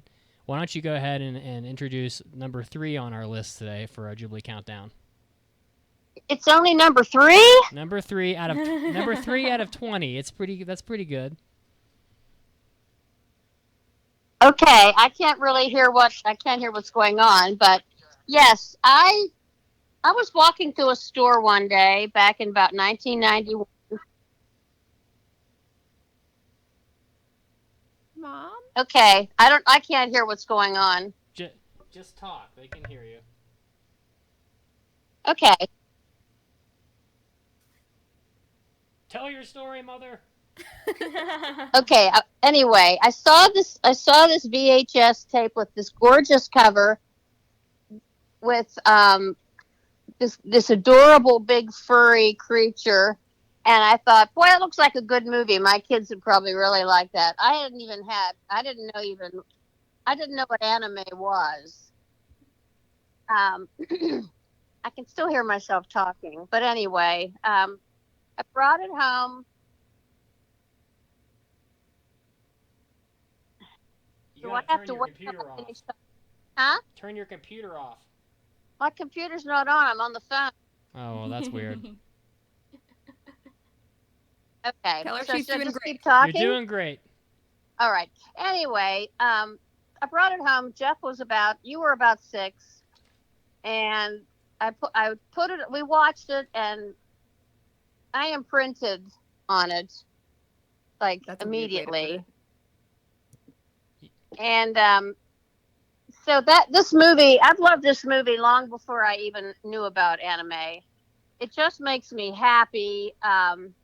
This big magical god lug type guy who's so innocent. He's like so clueless, but he's called the master of the forest because he is King Totoro, and everything he does is magical. And what can't you love about a guy that can start a top spinning and take himself and the two little girls and anyone else that wants to go along for a ride up to the top of the camphor tree, and watch the seedlings grow. I mean, anytime I felt bad or down, I would watch this movie because you can't stay depressed after watching the magic of Totoro. And no matter how many times I watch it, every time the cat bus pulls up, I get goosebumps.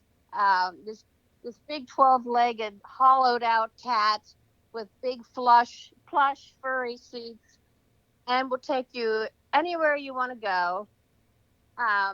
He doesn't even know where he's going, but it flips to when they're looking for May. The sign flips to May on the top of the bus.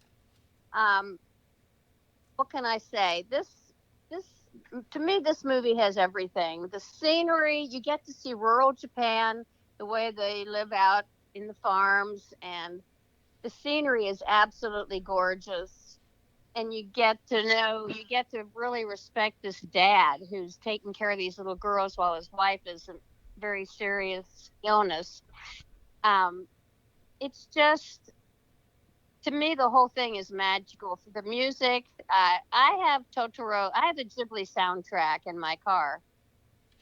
And I know Totoro, I can sing Totoro, the Japanese version of Totoro. I've listened to it so many times. So, what else do you want to know about Totoro except that it's the most magical? Oh, my entire bathroom is Totoro themed. My shower curtain is a beautiful scene with Totoro and the two girls. They're like fishing. So that's the impact it's had on my life. Since Jeff was about 6, it just has been, it's been my happy place is all I can say. All right, Mom. You did great. Okay, great. All right, we all love you. Love you too. All Bye. right, Bye. Love you, Mama Mitz. What else? What else? Google.com. How do I ban myself on a podcast when the caller does better than me at describing why a movie is amazing? What a goat. Yeah, really. That's the first time she's so amazing. That's the first time she's ever been on the podcast live, I think, other than an after party. I low-key thought she was going to say, I loved this movie before I loved my son. And she also said, like, you can't stay depressed after you watch this movie, which is exactly why they aired it after Grave of the Fireflies. Like, it's the perfect pick-me-up. Unless you know of the many fan theories out there regarding the Oh, end of stop the movie. it. I will not hear it. No sadness. No, only happy thoughts. Shichi Kokoyama Hospital. I guess I'll quickly follow up because I don't think there's much more to say. But in our poll, in our rankings, if you look at the numbers, the jump in the number of votes between Howl's and number 3 at Totoro was a massive jump. Like, this was the first movie in the top 3 that really separated itself from everything else. Like, this is an iconic movie, not like Ubisoft iconic, but like legit, actually iconic. The way that the younger sister mimics that of the elder will resonate with anyone who has had a sibling. Also, weird counterpoint when I was rewatching these. First, Kiki is evading the cops, and then here at the beginning, Miyazaki once again has kids like being adverse to cops. Like, maybe that's why he did like On Your Mark to make up for like all this like cops are bad people stuff. No, Totoro's amazing. If you haven't watched it, you are a bad human being. Oh. And we can't be friends until you rectify it. So just watch it. Ouchies. It's so sweet. I don't know how you guys feel about this because this is kind of an open-ended thought, but I was talking with some people about the most iconic anime shot. Like, if you had to pick one, what do you think would be like the most recognizable? And after thinking about it a bit, even before I had seen Totoro, I think the shot of them waiting at the bus stop next to him with the umbrella might be the most recognized anime shot in, like, if you showed anyone. Because I've seen it recreated for so many series and fan art. I've seen it so many times, and I think it's just so, like, immediately recognizable that if I had to pick one, I mean, I would love to pick many, but if I had to pick one, I think that would be my pick. I'd I think say you're my right. first response would be the bike drift in Akira, That's up there. but I don't know if people would see that and be like, "Oh, that's from an anime." I think they'd be like, "Oh, I've seen that shot before. It's cool," Yeah. but it's not like explicitly like encompassing of everything of anime. So you might be right. I'd have to think about it. Goku just shooting a Kamehameha might be, Yeah, could be, but that could be. I'm not gonna Your add mother any. comment. Sorry, Mitsuki. Your mother comments that she loves nothing more than my sons. Yeah, people are like she loves. People are like she That loves. was a joke. Please forgive me. People are like she loves this movie more than her sons. I have nothing else to add that my mother didn't already say. So, does anybody else have any more comments before we move, Caroline? Yes. So I watched this movie maybe like a few years ago, and it was just a really fun, fluffy movie. I watched it with some friends, and yeah, it was pretty good. And I just wanted to throw my thoughts out there because I didn't actually say anything. It's a great movie. I got it number 6 on my list. And I just fucking love the cat bus. And he I won't- want to sleep on Totoro's belly. Listen, Is Me too. the best bed. I've told the story, but I trespassed at the Ghibli Museum and was the only person in the cat bus. I can read Japanese, and the sign said like 4 kids only, but I was just like, you know what? Fuck I want that. to sit on that fluffy bus, and I sat there, and I was like, you know what? Why am I surrounded by kids? I'm not going to worry about it. I'm having a good time, living We're my all dream. kids at heart, so Exactly. You know. You traveled halfway across the world. You're getting in that damn cat bus. Sitting on a bus, my dude. All right. Well, I will introduce number 2. Actually, Mason, was it your turn? Mason, would you like to introduce number 2? Yeah, I can do number 2. Number two. Thank you. 2001, Spirited Away. I talked about how Totoro was like a big jump up in the rankings. This is the second. This Spirited is a Away, huge jump. massively taking a huge cutaway of the votes. This was probably my first Ghibli movie, and even before I saw it, when I was a kid, Cartoon Network brought in a run of Ghibli films. They did like a Miyazaki month or something. I was airing a bunch of them, and they played this commercial, kind of like saying like, "Hey, we have this acclaimed Japanese director. All his movies are coming. Watch it 8 p.m. Central Time, whatever." And they played the shot of Chihiro running on the pipe as it like peels away from the building. And I must have seen that commercial 1,000 times. And I knew nothing about anything in my life, but I knew I had to watch these movies because they were going to be special. And this movie delivered on that completely. You guys know me. I love being a contrarian. I love challenging the popular consensus. I love just adjusting my glasses, lens flare, and being like, actually, it's not that good. Snarky, presumptuous, all that stuff. No. And listen, this movie is globally renowned, and it's the perfect chance for me to just be like, it's overrated. It's not that good. But you know what? Honestly, this movie is unfuckwithable. It is so good. Yes, it's best enjoyed into like your early or mid-teens. Yes, it suffers from some like character issues or writing, but just the sheer impressive production values mixed with one of the most engaging coming of age stories mixed with like Japanese spirits and culture of onsens. Like, this is the Ghibli movie. If you were going to show show a person one movie from this catalog, like, you got to do it. And a lot of the themes are less heavy-handed than other Ghibli films, with like motifs of consumerism, environmentalism, supernaturalism, and just like the flow of energy in all things is just so nicely done. It's not perfect, but it's quintessential Ghibli. So it's probably good. Probably. Just a bit. I've heard. Well, yeah. Oh no, go ahead. so I if you go to Japan, and we went to Mason's been there with me. There is a bathhouse in Japan called Seki Zenkan. Seiki Zenkan, I think is what it's called. It's up in like Gunma area, like north of Tokyo. It does take a bit of a trip out there to get to that bathhouse, but it is pretty obvious that that bathhouse is based after the movie, The Bathhouse in Spirited Away. It's the same color. It's got the bridge out in front of it. It's got all the pipes on the outside of the building, and they advertise it as such. It's a really, really old bathhouse. It's like 600 years old or something, and still functions as a like, basically like a resort in the mountains. And Miyazaki just does his homework. He's like such a meticulous just creator, and he does his research. He's like, I want to make a movie about this bathhouse. I'm going to fill it with all these super imaginative spirits. The inside of it's going to be plush. I'm going to kill all my animators with the detail of the rooms. The movie is so obviously, it's just so it was like just so Buddhist, I think.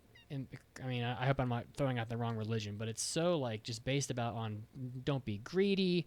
Life isn't about greed. It's about so much more than that. But right off the bat, boom, the parents are like eating all the food, and bam, boom, you're a pig right away. And you boom, you don't get to have your birthday party. No birthdays. No birthdays. Ever again. You become Porco Rosso, but no airplane for you. And growing up is canceled. And there's so much in this movie, and it's just so beautiful. Fuck me, the movie's so beautiful, and the music is so great. It's Joe Hisaishi at his top, and it's just a fantastic film. And I saw it in theaters like right before the pandemic hit, because when they were doing Ghibli Fest, which I don't think they're going to be doing anymore, which is kind of sad, but. And it looks so good in movie theaters. Oh my god! I hope if it ever comes back to theaters, people should go see it. It looks so great in theaters, and Chihiro does a lot of growing in this movie, and that's kind of also the point. It's been a while since I watched this movie. I really wish I had rewatched it, but yeah, it is really good. Unfortunately for me, I think it was a bit overhyped, so I came in with like just astronomical expectations that. Of course weren't, met because it would just be possible. But it was a good movie. I did enjoy it. The details are just great. And also, just to put a little bit of a hole in that comment about Miyazaki actually cooking all the things and that he makes in his movies, tell me he made every single dish on the plate that they just engulfed in the beginning of the movie. Tell me he did that. I take it back. No Face is my spirit animal. Yeah. Shocking.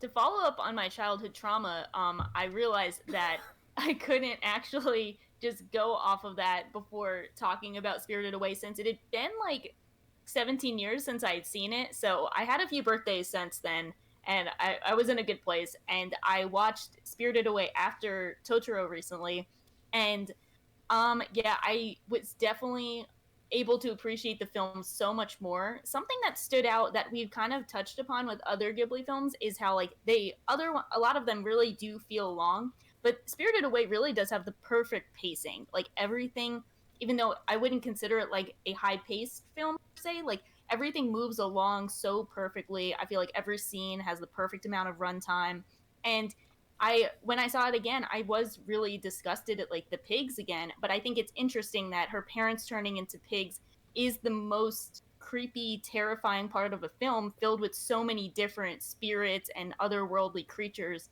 to highlight how human greed is a lot more terrifying than the unknown and things from another world.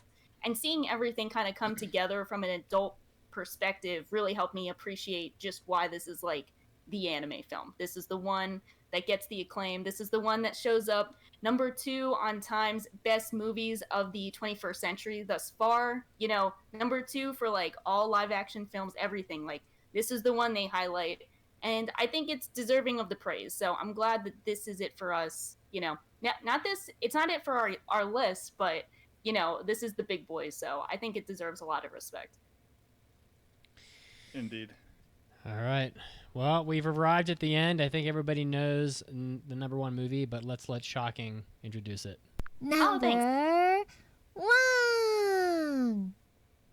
This is so cool because this is my favorite Ghibli film, so favorite Miyazaki and Ghibli film, all of the above. So, Princess Mononoke is the one. It's the number 1 on the list, number 1 in my heart. It was made in 1997. I think everyone knows about Princess Mononoke. Yay. I think everyone knows about it, but it's I feel like it is kind of like a perfect film. I think it's just kind of like the best executed Miyazaki-isms to get put together. Like it starts off with such an intense beginning where, Ashitaka gets poisoned and then he has to go on a journey, and he meets San and like a lady Ibayoshi, like, you know, everything that happens in this film is just so breathtaking, so captivating, more perfect pacing, even though a lot's going on.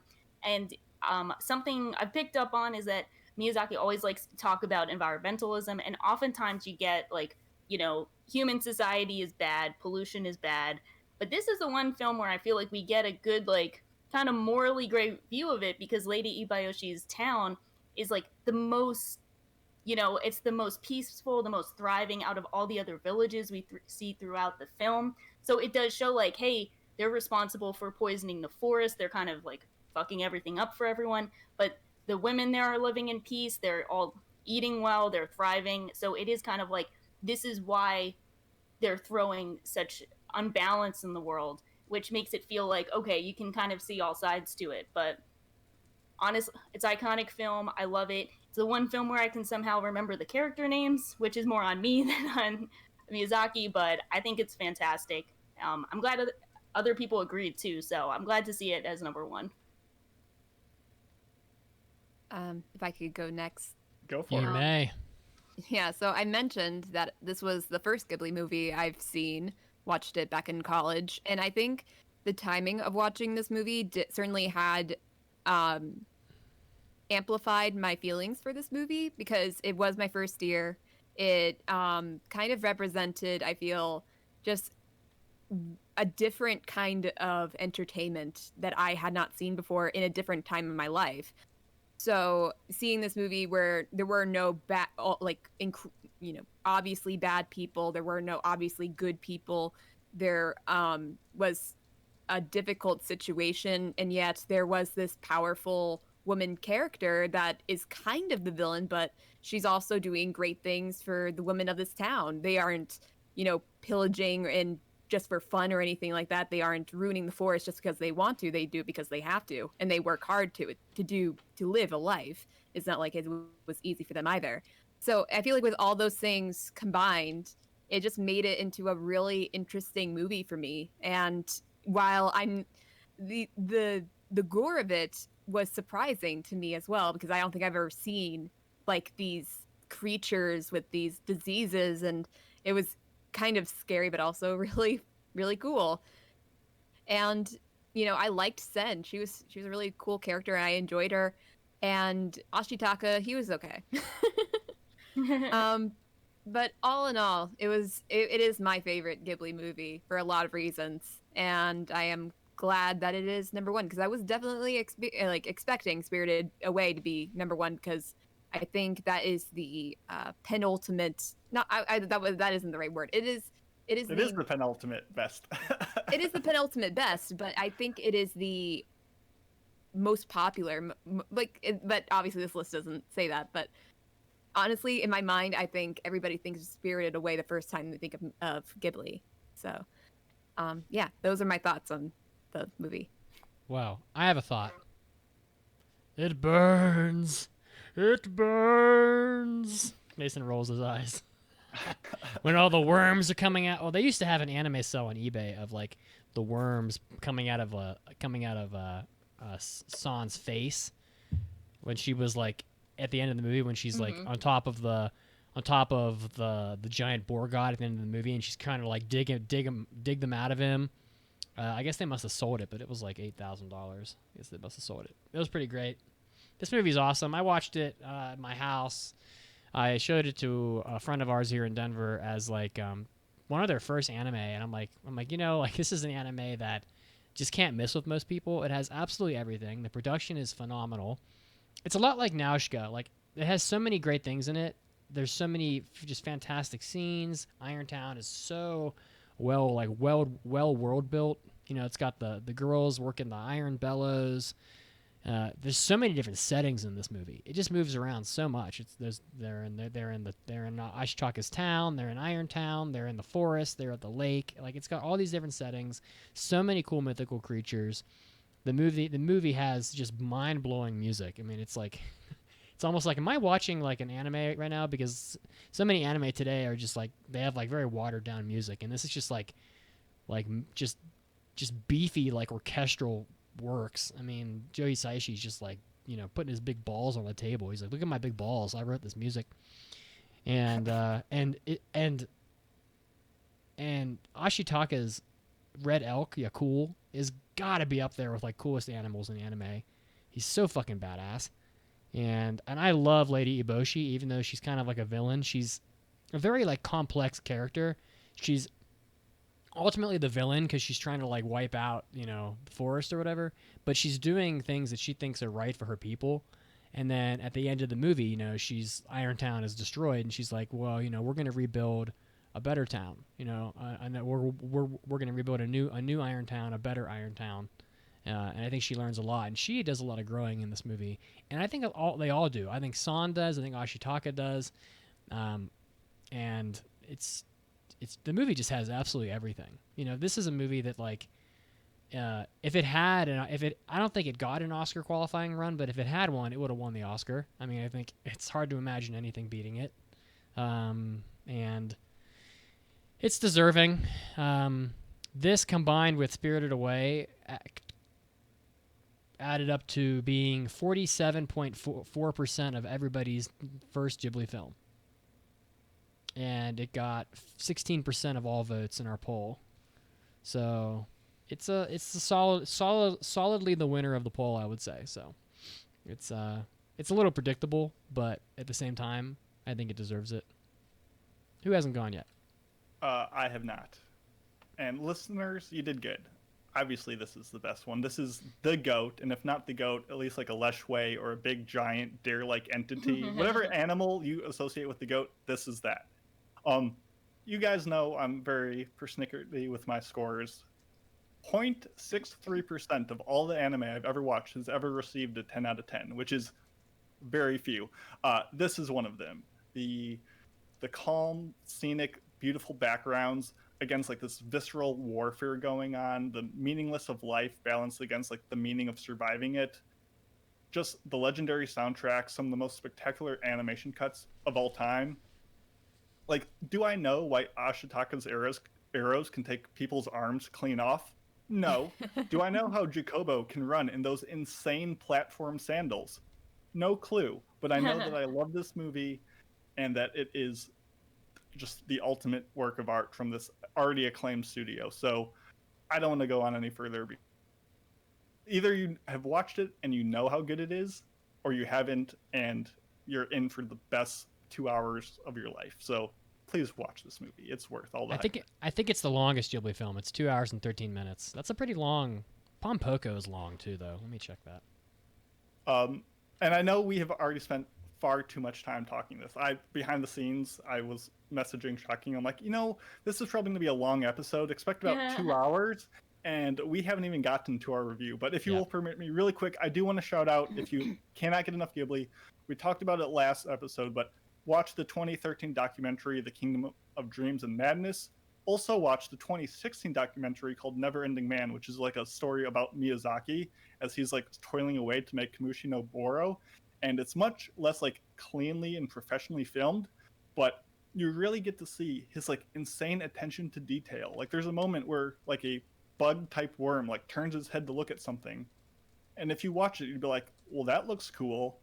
And he watches it and is like, oh my goodness, you guys did not think of like, oh, this worm is a child and it wouldn't turn its head that fast, or it would look up. Like he gets into so much detail, and learning how much he cares about his craft really helps give you that same appreciation. So it's amazing. You get to hear him like freak out about a single hair out of place. And you also get to see Miyazaki put like goats out of windows and say doki doki doki doki. So it's a pretty great documentary as well. So just take in more Ghibli in your life and you'll be better off. So any other closing comments about this list, Ghibli as a whole, just anything? I feel like we said it all. Said a lot. Nailed it. You nailed it. Yeah, we've said a lot. Based on our poll, 70% of people have. Let's see here, 44% of people have only seen no more than half of the Ghibli movies, and only 12% of people have seen all the Ghibli movies based on our poll, and it did have a fair amount of votes in it. So that means that you guys have a lot of Ghibli to be watching. We just laid them all out for you in order in 2 episodes. So I recommend, you get watching. They're all on HBO Max in beautiful quality. HBO Max has, a free 1 month trial. We're not sponsored by HBO Max. I'd say if you want to, go get it, watch all the films, and just cancel it, if you want to. But you'll do whatever you need to do to get to see all these films. So hopefully we've inspired you. Do you want to run down the list, or are we good? Well, I think we're good.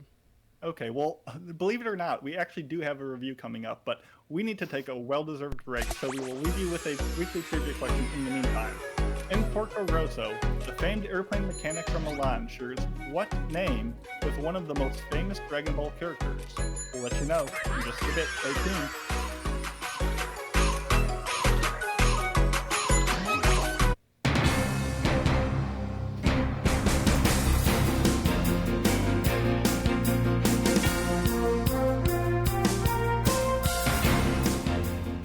Anime Addicts Mitsugi is here, and I'm bringing you your anime news.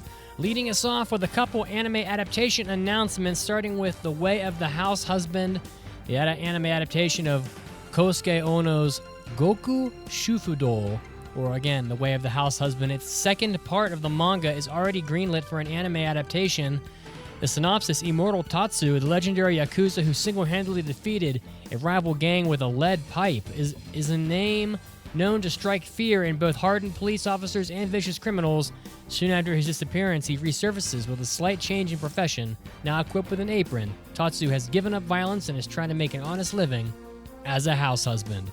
So I believe the current anime season has one of the sections of this manga being adapted into it, and now it looks like the second half is going to be adapted as well, and it seems like it's going to be released on Netflix, as Netflix is all over this article, including in the promotional art. So look forward to more of Way of the House Husband if you're a fan of the first part of the anime or the manga. Next up, one more manga and anime adaptation. It looks like Miki Yoshikawa's Kako no I Nazuke, or A Couple of Cuckoos. The manga is getting an adaptation in 2022 into the anime format.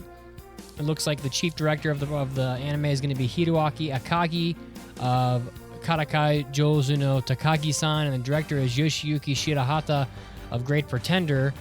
So if you're a fan of this property's manga, look out for the adaptation by Shin-Ei Animation coming out sometime in 2022. The synopsis: Nagi Umino was mistakenly switched at birth and now attends a prestigious private high school. One day he has a chance meeting with Erika Amano, an incredibly high society high school girl who claims she's on the way to meet her fiance and asks him to be her fake boyfriend. Neither of them at the time understood the significance of their meeting, for Erika was the girl Nagi was switched with at birth, and Nagi was Erika's soon-to-be fiance. The curtain rises on a romantic comedy of intertwined fates that begins with being switched at birth. That synopsis coming from Kodansha didn't make much sense to me. Sounds pretty silly. If you're a fan of this Kako no I Nazuke property, look out for this coming out sometime in 2022. Next up, Mitsutoshi Shimabukuro's Build King manga is ending. It looks like Shueisha's weekly Shonen Jump magazine published the final chapter on Monday of the Build King manga, and the manga's second volume is going to ship on June 4th, and the third volume will ship on September 3rd. So this one has concluded. The story is about Tonkachi and Renge live on mysterious Hammer Island, a place where no human should be able to survive. The two are carpenters and build houses for the island's inhabitants, but what are their special powers? What are their dreams? Construction soon begins on this mega build of a fantasy story. Looks like something that could be made into an anime potentially, which is why this is maybe a story. So look out for the recently concluded Build King coming out maybe on anime sometime soon in the future. We'll have to see. And rounding us out today, some video game news. Disgaea, the RPG smartphone game, is launching in English on April 12th, which is, as of the time of this recording, tomorrow. Those of you hearing this on iTunes and elsewhere, this game is already out. It looks like Bold Trend Games, the Hong Kong-based company, announced on Friday that it's going to be launching Nippon Ichi's game coming up here on iOS and Android on, as I said, the 12th. The story is about the netherworld, a place deeper than the deepest ocean, darker than the darkest cave. It's a chaotic world ruled by demons, monsters, and overlords. No one knows quite where to find it, but now this dark place will open to all players. Enter the Netherworld. Raise the strongest overlord on a strange but exciting adventure based on the Disgaea game, which came out on PS2 many years ago and has since had many sequel games and also, I believe, an anime as well in the past. So if you're a fan of Disgaea, you might want to pick up this smartphone game coming out here, well, tomorrow. This was Mitsugi, and this was your anime news break, and now time to get back to the podcast. Anime Addicts, as you know, this podcast recently became independently funded, and we are attempting to continue on funding this podcast with the help of so many of our listeners without having to play annoying commercials for underwear and razors and cat food and all kinds of other things that bore you and make your listening experience not quite what it could be. And if you go over to our website, aaapodcast.com/join, you can sign up. You can also do so on Patreon. And when you do, you'll get our hentai episodes, our hobby addicts, and our after parties. 8 total episodes of our podcast per month. Just for you, just for saying a little thank you for supporting the podcast, because we do appreciate it so much. You can also go to our website, aaapodcast.com, simply across the top and click the donate button. If you don't really want to sign up, you can just throw us a couple bucks, help us out. And if you don't have any money to throw our way, hey, we still love you. We hope you keep listening. We appreciate all of our listeners, and we love doing this podcast for you so much, as we have for over 11 years now. So hopefully we'll have another 11 years to come. I love you all so much. Again, if you want to help out the podcast, you can go to aaapodcast.com/join or Patreon.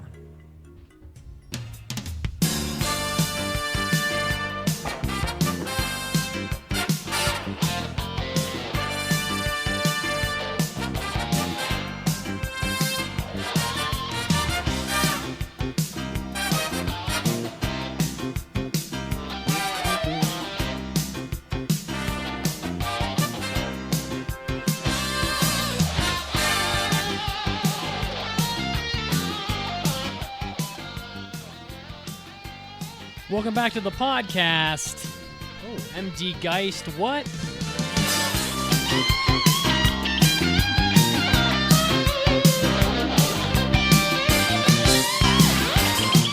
The best, worst anime ever.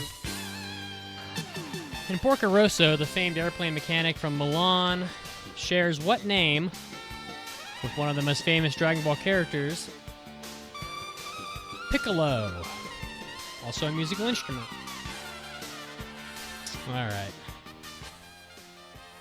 Piccolo's cool as hell. He isn't playing The games. instrument?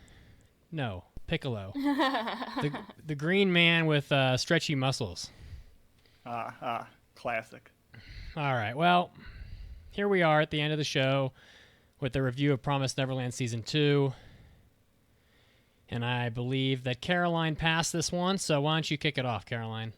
All right, so we are talking about the Promised Neverland Season 2, and if you have not seen Season 1 and have no idea what the Promised Neverland is, then just hearing the synopsis of the story is going to spoil it for you. So I highly recommend you at least watch the first episode of the Promised Neverland, see if you like it, and then continue on with this review. Anywho, so Season 2. It is all about the kids of Gracefield Orphanage. They have, or half of them, the oldest of the kids, have escaped, and now they are on their own in the wilderness of this demon-infested world. So it is now time for them to try to set up camp, try to settle, try to figure out a way out of this world, and also to rescue the younger siblings that are been left at the orphanage. So with this show, it was probably the highest rated show of the season in Season 1's season. And it was a really great season, I thought. I thought it was a great show. Mitsuki, I know you don't like this show, so you're going to have to hold your tongue for a little while. It's honestly, it's a really cool concept of the show, and I think a lot of us enjoyed it. We were very much looking forward to Season 2. It even got pushed back further because of COVID, and I think we were all on the same page thinking, okay, that's fine, push it back, just make it good. Unfortunately, a little bit of a spoiler, I don't think they followed up on that very well. Well, it's on Funimation and Hulu. It's, again, a winter 2021 show. I passed it back on episode 560 because the first 3 episodes I thought were pretty decent. I was not aware of how far off book they were gonna go. And yeah, we're gonna discuss more of that later. There's a ton to discuss here. So what were your mindsets going in, guys? How about you, Mason? Oh, me. Okay. Mitz, do you remember back in November, a long time ago, many moons ago, when the winter season was just a glimmer on the horizon, and you asked, what do we think is going to be the most disappointing show of the season? Do you remember what I said? I don't remember. Please remind me. I said Baby Geniuses 2 Escape from Meat Mansion. No, I said The Promised Neverland Season 2. I was just very skeptical of where it went. I've read some of the manga, but I have not gone past where Season 1 ended because I liked what the anime brought to the table. I thought the anime was a great adaptation, and I wanted my first experience to be in the animated form. I also saw that Cloverworks were doing 3 shows from that season: Horimiya, Wonder Egg Priority, and this, all of which we're doing reviews on, coincidentally. So I have not read the manga past that. So listen, when I started hearing people in the community, maybe disgruntled manga readers, saying like, hey, they're maybe skipping some stuff, I would hear a word like Goldie Pond and be like, that just sounds like a golf course that is compensating for something. So I was just going in very cautiously to begin with, and then even more cautiously after hearing some feedback. So that's what I was going in with. Sha, what do you think? So I guess I have quite a bit of a background with The Promised Neverland. I was a huge fan of the manga. It's kind of the manga that got me into the medium beyond just, you have your anime that finished, then you have like the rest hasn't been adapted yet, so you read the manga. I had a few series like that, but The Promised Neverland was the first series I went in reading just the manga before the adaptation had come out. So I was a huge fan. I still really love it. I had a really soft spot in my heart. And then when the first season came out, I really enjoyed it. My podcast, Tokyo Podfathers, we did a weekly series on it. We reacted every week it came out. We all had a good time. We all really loved it. And then the second season came out, and I kind of had some misgivings too, if only because I was fortunate enough to go to Anime Expo before cons were canceled, and I went to the Promised Neverland panel where they had like the director, both the dub and the sub voice actors, and they asked the director what can we look forward to with season 2? And he kind of looked like he was held hostage. Like he looked like he did not want to be there. And I'm not saying he doesn't want to be there, but he was like, his comments were essentially, we're going to try and get through this. Like that was literally what he said. And I'm like, I don't think he's having a good time. And I'm not sure if that's really indicative of anything, but that was just kind of the vibe I got. And ever since then, I was like, I don't know if this is going to turn out well. And I don't know exactly what happened per se, but I think it was kind of a weird situation anyway, because the manga had ended. They were going to do this second season. It got delayed. I'm not really sure, what the best win-win scenario would have been, but it was definitely not this. So I'll pass it over to Mitz to get his take on it. But yeah, it was an experience. I'm bracing. Well, I'm not a big fan of The Promised Neverland. It's one of those anime. It's the first season of Promised Neverland, and I've said this a bunch of times, plays out like this cat and mouse intellectual chess game type show where the mama and the kids, they're all trying to like outwit each other, and it's just the problem is that like the stories like that are only as intelligent as the author, and frankly, I didn't think it was nearly as intelligent as it thought it was. There will be spoilers for season 1. Honestly, I feel like every human being that watches the anime probably even cares slightly has seen this anime already. But like when you have to have, big spoiler here, one of the kids can like hear and remember everything that happened while he was in the womb, just to hold the plot line together. Like it's not nearly as smart as people think it is. Still, though, I thought season 1 of The Promised Neverland was a good anime. I just didn't lose my shit like everyone else did. Mm-hmm. So when season 2 came out, I was thinking, oh, it's going to continue to be a good anime. I probably won't like it as much as everybody else, but it will be good and probably be worth watching, which is kind of how I felt about the first season. We're not, whatever. I was intrigued because I wanted to see like what is outside the walls of the farm, what is going to go down. Like, are they just going to get like eaten right away? Are they going to find shelter? Like, what is going to happen? So there was a lot of like intrigue, as they dash out into the night or whatever in the forest. But I expected it to be a good show going in. Right. So with that, I think with my spoiler-free recommendation is that if you are in anime only, you will find that this show does some decent things. Some things might be a little bit disappointing, but if you are an anime only, you can get through this fine. If you are a manga, reader, you would probably be insulted by the first few episodes, like going into it, and then want to die after that. So with that, I think this would be a really great recommendation to read the manga. I have not read the manga yet, but I certainly will after the disappointment of knowing whispers of what happens in the manga and how much better it is. I think this would be a very decent recommendation. Just go read that. Maybe give the second season a try if you're just curious to see what they did wrong. Yeah. And then maybe watch the last episode and then want to bang your head against a wall. That would be my recommendation. Have any of you guys seen the live-action Cat in the Hat, the 2003 film with Mike Myers? No, but Oh I've my avoided God. it for my entire life. It is an awful movie. It's very bad. It's terrible. And when I was a child, for some reason, whether it was a school field trip or some other means of like obtaining free tickets, I was like, I had a free access, no obligations way to see that movie in theaters. And I was like, well, I mean, I'm not going to go. It's free. I don't want to miss up this opportunity. And I went online and I looked at reviews, and everyone was tearing it to shreds. And I was like, this is going to be awful. This is going to be abysmal. But I just don't want to. I just like going to the movie. So I wanted to go. And I went in with such low expectations that it turned out all right.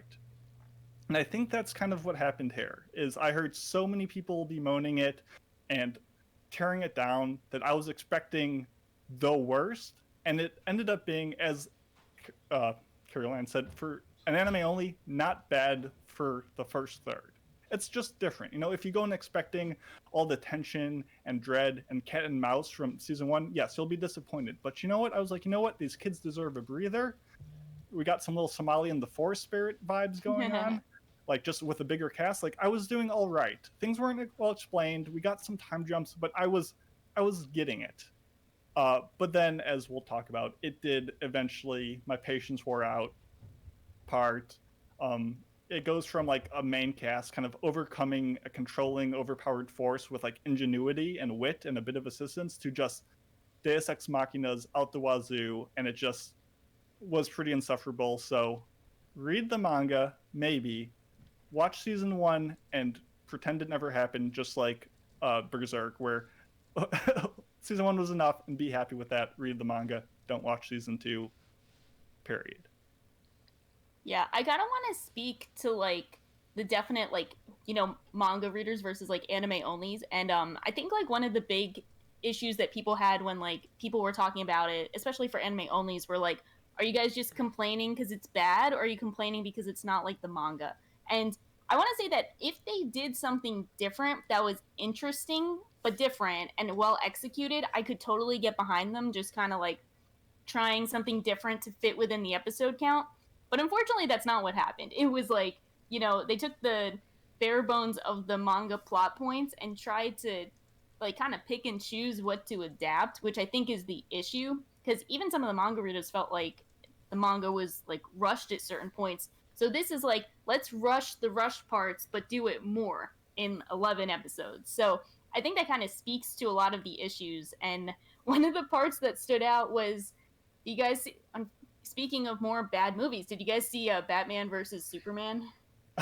Enough to know that I stopped watching it. Yeah, there was the like one scene that has apparently been memed to death of like the Martha scene where like Batman and Superman are fighting, and then like I think Superman's getting like kryptonite out, and then he yells out Martha because that's his mom's name, and then Batman is like, what did you say? That's like Martha, that's my mom's name. Which like, okay, thank you, Zack Snyder. But a scene like that kind of happens where Norman. I have that in my notes actually. Like I should take a screenshot and be like, Yeah. "Yep." Yeah. Wait a minute. So he calls out his mother's first name. Yeah. Yeah. In Batman versus Superman. Yeah. Why would he call? Why, I'm not gonna call Mary. Mary. That doesn't work. I'm gonna say mom. I don't know. I don't really know. He was just kind of dying, and it was emotional. But like, okay, that was supposed to be what brought them together. Was their mom had the same name? Cool. So they have a scene like that where Norman is trying to kill the Demon Society, and one of them yells out for their demon kid. Oh, sorry. Whoops. Are we in the spoiler part or not yet? Not yet. Not technically, but people know by now whether they've seen it or they're like, you know what, I'm gonna watch this shit burn. Give me all the spoilers. But yeah, I'll compound it. And let's just say that two characters bond over the same name in pure Batman versus Superman fashion, and it's like I didn't need that source of inspiration for this, but thank you for making that happen. So that's just a bit of taste for what season 2 has in store. Apologies for spoiling anyone. I just realized and remembered that Mason is cosplaying. Fantastic. Well done. I've posted it on Twitter on April Fool's, mind you, that I would do it if I got enough likes. And listen, I'm a newbie to Twitter. I know nothing. I just tweet and I get out and I know nothing. But you guys gave me so many likes that I had to disappoint myself. So enjoy the cringe in all its glory. It looks nice though. Like it came out well. Like especially the neck tattoo, that came out well. How'd you do that? Is that a real tattoo, Mason? Got a marker? Yeah, commitment to the. Yeah, no. Like the font is like on point. Like that's impressive. Thank you. I try. Is it my turn? Yes. Yeah. Yeah, I mean, it's hard to recommend this anime. I mean, it's hard to recommend the first season even because people will be disappointed when they get to the second season. So it's almost like, I mean, I don't know. Maybe it's like is it better to have loved and lived or whatever type of thing. But it's like if you watch the first season and watch the second season, I feel like you're going to be disappointed by the second season, ultimately. So can you really recommend the series as a whole? I certainly can't recommend the second half. I don't know. The first half might be well enough as a standalone if you just kind of assume that like the result of the first season is, conclusive to the overall like thing that was happening in the first part of the show. But the second season is just it's pretty bad. I mean, like it moves way too fast. It moves so fast that it's almost like it gets to the point where it's like, well, why do I even care what's happening at this point? You've jumped around so much. I feel like the anime needed like 20 more episodes, and I'm not really sure how long the manga is, but they went from spending a full season inside of just the farm to like, and then in only a handful of episodes, we're gonna change the world. It's like it's pretty shocking how fast it moved. And I understand why people are so pissed off. I think it's a mix of like you got it. It's a mix of like manga reader elitism, and also like just being very disappointed by the outcome based on high expectations. Ultimately, I'm probably in the latter camp because I really don't read much manga, but yeah, it's really tough to recommend it. It's not that good, and also it still relies on like just ridiculous things happening. Like we'll get into it in a second, but none of what they're talking about in this really should have been possible. So should we get into spoilers then? Get into spoilers. I think we're unfortunately jumped ship on that already. Yeah, no worries. Where the hell is my spoiler drop? It's amazing I can't find any. Here it is. Spoilers! It's time for an almighty. Spoilers are coming! Oh my god! Okay, so I just want to start this off by saying that the main difference between the first season and in the second season with how it was dealt is that while the first season, everything's about getting out of the orphanage, and that is really hard. They have to go through so much hopelessness. Every time they enact a new plan, it fails, or it something changes and they don't know anything, and yet they still have to get out. And that was like 12 episodes of not knowing what you're doing and still going for it anyway and failing at every single turn. In this season, everything goes perfectly. There is no conflict. Everything's handed to them. Deus ex machina out the wazoo. And that is just so in stark comparison to how the first part of this show is. And it's honestly insulting. Wow. Woo! It's less believable for Are you you gonna guys. Are you gonna The keep fact- going? On period. The fact that these kids discover a pen that contains a holographic map with coded messages that teach them everything they need to know, or the fact that they can maintain these pure white outfits as they romp and roll through the True. forest, camping out. Like, what was the biggest suspension of disbelief? Probably when the giant monster that looks like it has a land speed of about 200 miles an hour comes out of the forest and eats 5 dudes with like automatic guns in 3 seconds, and then they all turn and run away from it, and it literally doesn't eat any of them, even though it's like cheetah speed. The thing's legs are like 40 feet long, so there is not a chance they would have gotten away from that monster. It was a human eater, but then it took an arrow to the eye.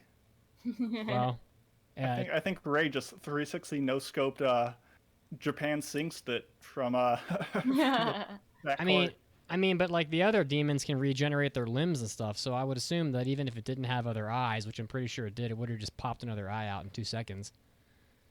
I don't know. Probably one of the biggest Deus ex machina things for me was the part where they are given a small piece of their magical pen from a character that got it from some other character that we have no idea why he died or why he handed off this piece or who he is at all and why he had this piece in the first place. And that one piece gives them the ability to complete the end of the show without any conflict, giving them all the information they could possibly want, and also take away the main motivation of our kind of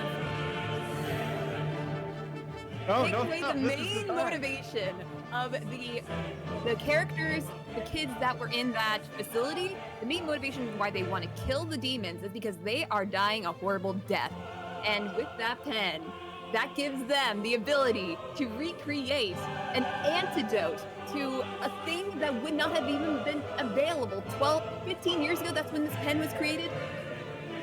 The side effects to the drugs that they were given did not exist back then.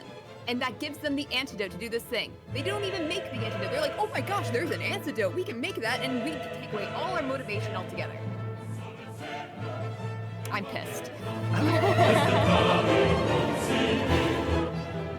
As a manga reader, I want you to lead in with some of your thoughts on, I think most explicitly, and you kind of touched on it earlier, is obviously anime can't adapt source material 100%. Every decision has to be made to include or exclude things. How big of a grievance was it for them to exclude what is probably the best arc of the entire manga? Like, have you guys seen, like, Hunter x Hunter? Mm-hmm. Imagine them just being like, we're going to adapt Hunter x Hunter, and we're going to do a full adaptation, but we're not going to have York New or Chimera Ant, but we're just going to keep going. We're just going to, like, speed run to the last arc. Like, I think it's not a stretch to say that there would be no point in making season 2 if they were not going to adapt Goldie Pond. Like, there's, like, no point. Like, no one's happy for whatever they'd have as an alternative. You know, if people, I will not spoil Goldie Pond, but if people are interested in consuming it, I think it's held to the same degree as the first arc, you know, held in as high regard. It's a really good arc. It's so weird. As soon as I found out they weren't going to do that arc, I was like, okay, we're going downhill. Like, it's time to jump ship. But, you know, as I said, like, if they replaced it with something that was equally as interesting but worked within the time frame, I could have gotten behind it. But they just took kind of like the half-baked plot points of later content and just kind of made them worse. Like the pen antidote thing, that's not a thing. That's not a thing. It just, I guess they just were like, how do we solve this disease? We don't have time. Let's make the pen do it. So that's just like mind-blowing stuff. It's we truly live in a society. That's like what I came away with every episode. I'm like, yeah, I guess we're out here.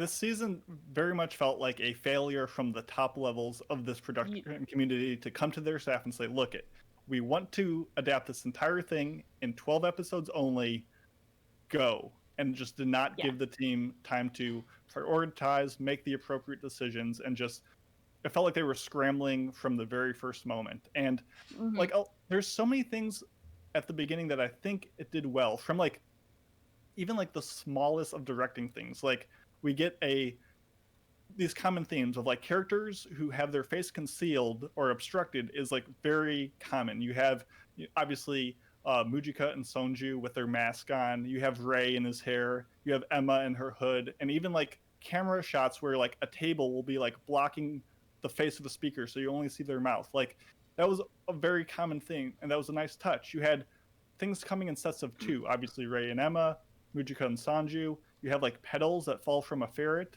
When she like snipes that bird, like there's those 2 drops of water. Like, there's so many nice moments when she has to like stab the bird with the Vita flower, and she like, has that like deep emotional response when she's like, I'm enacting the same funeral rites that like I've seen performed on my closest friends. Like, there's so many like great moments at the beginning, but it all fades away to like montages and time lapses that, like, you brought up Hunter x Hunter, and just that span of time is just blown away in seconds, where you're missing something as an anime only, but you don't know what, but you can still feel it, is a terrible sign.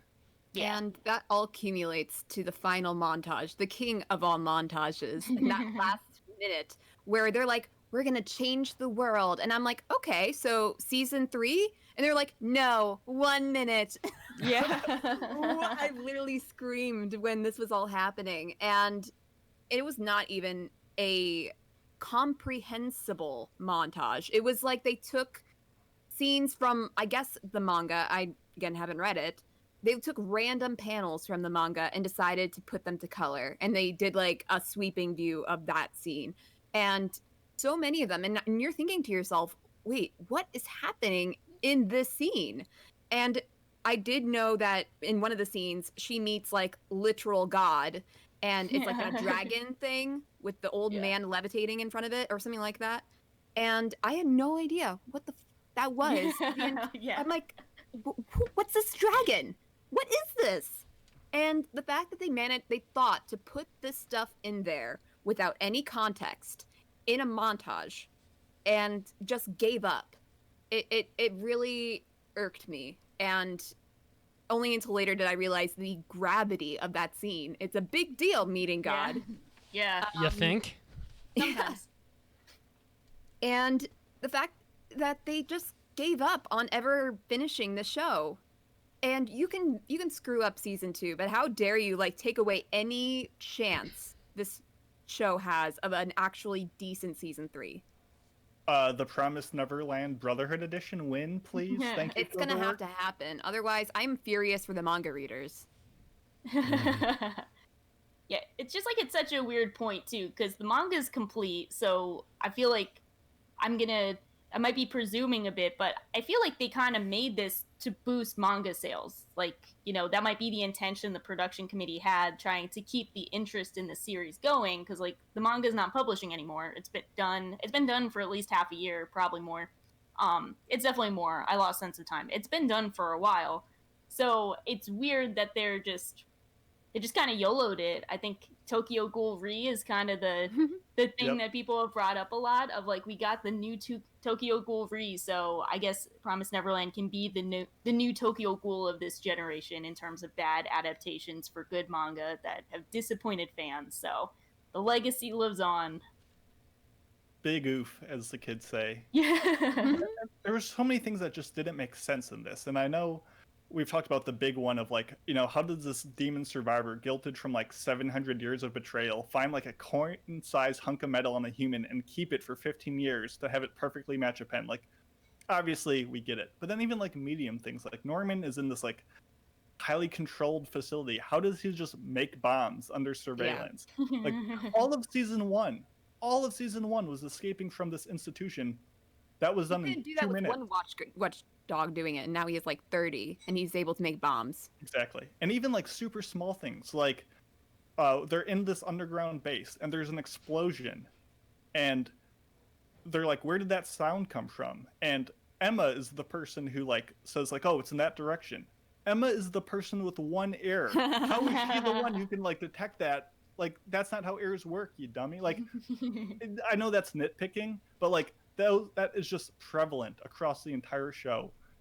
And I feel like the two big spoilers that are kind of not really spoilers, but the two things I want to bring up is, number one, the return of Norman, which obviously if you've watched the OP, and I'll talk about the OP later, but there's definitely a Norman-sized hole in when you have like Emma front and center, Ray to her right, and just left a is blank spot on the other mysteriously side, empty. and you're like, I think somebody goes there. I know someone who might. But he returns, and the kids react less to him returning from the dead than in like episode, I think 2, when Ray and Emma are gone for like 1 hour. They come back and they're like, "Oh my goodness, you're safe," and everyone's like super happy. Norman comes back and they're like, "Oh hey, sup?" Like, come on. I guess go ahead. Sorry. But like following that, you know, there are plot lines that aren't fully explored, and there are just an incredible pile of loose plot threads in this show.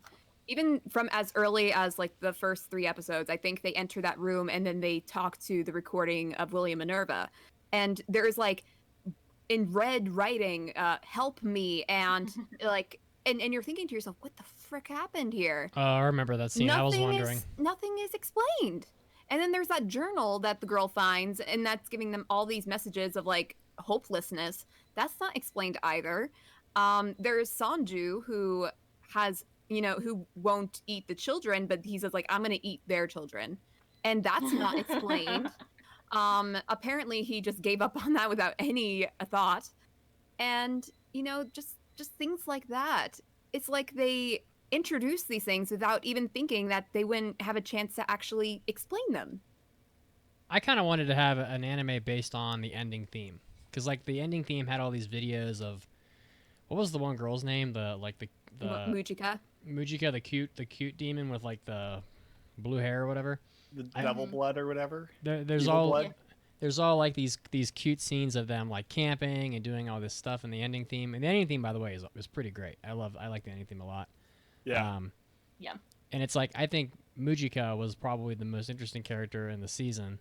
So if they make any more of this, I hope it's a spin-off of Mujika and whatever the hell the other guy's name was. Sanju. Sanju, yeah. Please, yes, thank you. I really liked Mujika. She was Yeah. cool. Yeah, I I liked mean, her. that was the montage of them going on a quest to like dispel the broken. Sad. Yeah. You know, speaking to you guys were mentioning, and I think it's like episode 3, they have like, they enter the base, and then there's one shot where they just show like, it's a room where they have like all these computer monitors, I think, and there's a very blank space, and it's really funny because there's supposed to be a person there, and they just like straight up cut him out of the whole series. So they just deleted someone who they would generally consider the best character in the series. They just yeeted his ass out. And the funny part is, when I watched the opening the first time, they have that Norman-shaped hole, and I was like, that's really clever, because they're baiting people into thinking that's Norman, but it's going to be this guy instead. So one of my friends was like, haha, that's a Norman-shaped hole, and I'm like, just you wait. And no, it was just a Norman-shaped hole. They just deleted this character. So They I was just like, bamboozled you. they did the double bamboozle of getting my hopes up. Of like, I was like, yeah, you guys know what you're doing, and I'm like, nope, I was wrong. Too much faith. So yeah, it's always funny because like all the stuff you guys have brought up, it's like you guys have the quiz question, and then the anime doesn't provide the answer, and then like there's like vague manga answers of like, oh, that's what they do, and it's like they just didn't do anything. So I feel really bad. It's like probably the most confusing watch just on its own of like, what is this? This is the weirdest speed run ever. Like, it's like playing the story on 2 times speed while cutting out a third of it. Exactly. And the third that is widely considered to be extremely good and the most worthwhile part of it. Like, no one cared about the ending. No one needed this to end now. No. We just No. wanted more of it. Yeah. Not like this. Not like this as Not the like lady this. from the Matrix. Not like Yeah. this. I'll I I'll note that the score on Mal for this show keeps crashing. It's dropped quite a lot since we started watching it. So, What's the score? I think it's Oh, like it's 6 something. just 5.7 now. It just keeps Ooh, dropping. that might be the lowest rated full-length TV well, series. Or that can't almost. that can't be lower than GB8. Or X-Arm? Oh, GB8 is the lowest. That was I remember. I saw the first All right, episode we'll of play this GB8. game. GB8's got a wow, 3.8. Yeah. Okay. X GB8 is probably worse. to be X-Arm fair. X-Arm's got it a is. X-Arm has a 2.9. Oh, it's worse. Oh my gosh. Excellent, excellent. I got Mason loves it. He's like, yeah. Battle of the Garbage Dump. Let's go. Mm-hmm. Before we move on to animation, there's two characters I want to bring up that kind of like symbolize this whole season as a whole. First of all is Mama, who on episode 10, she shows up in all black carrying an assault rifle. And she's just like aiming it at kids. She's aiming a fully loaded gun at children.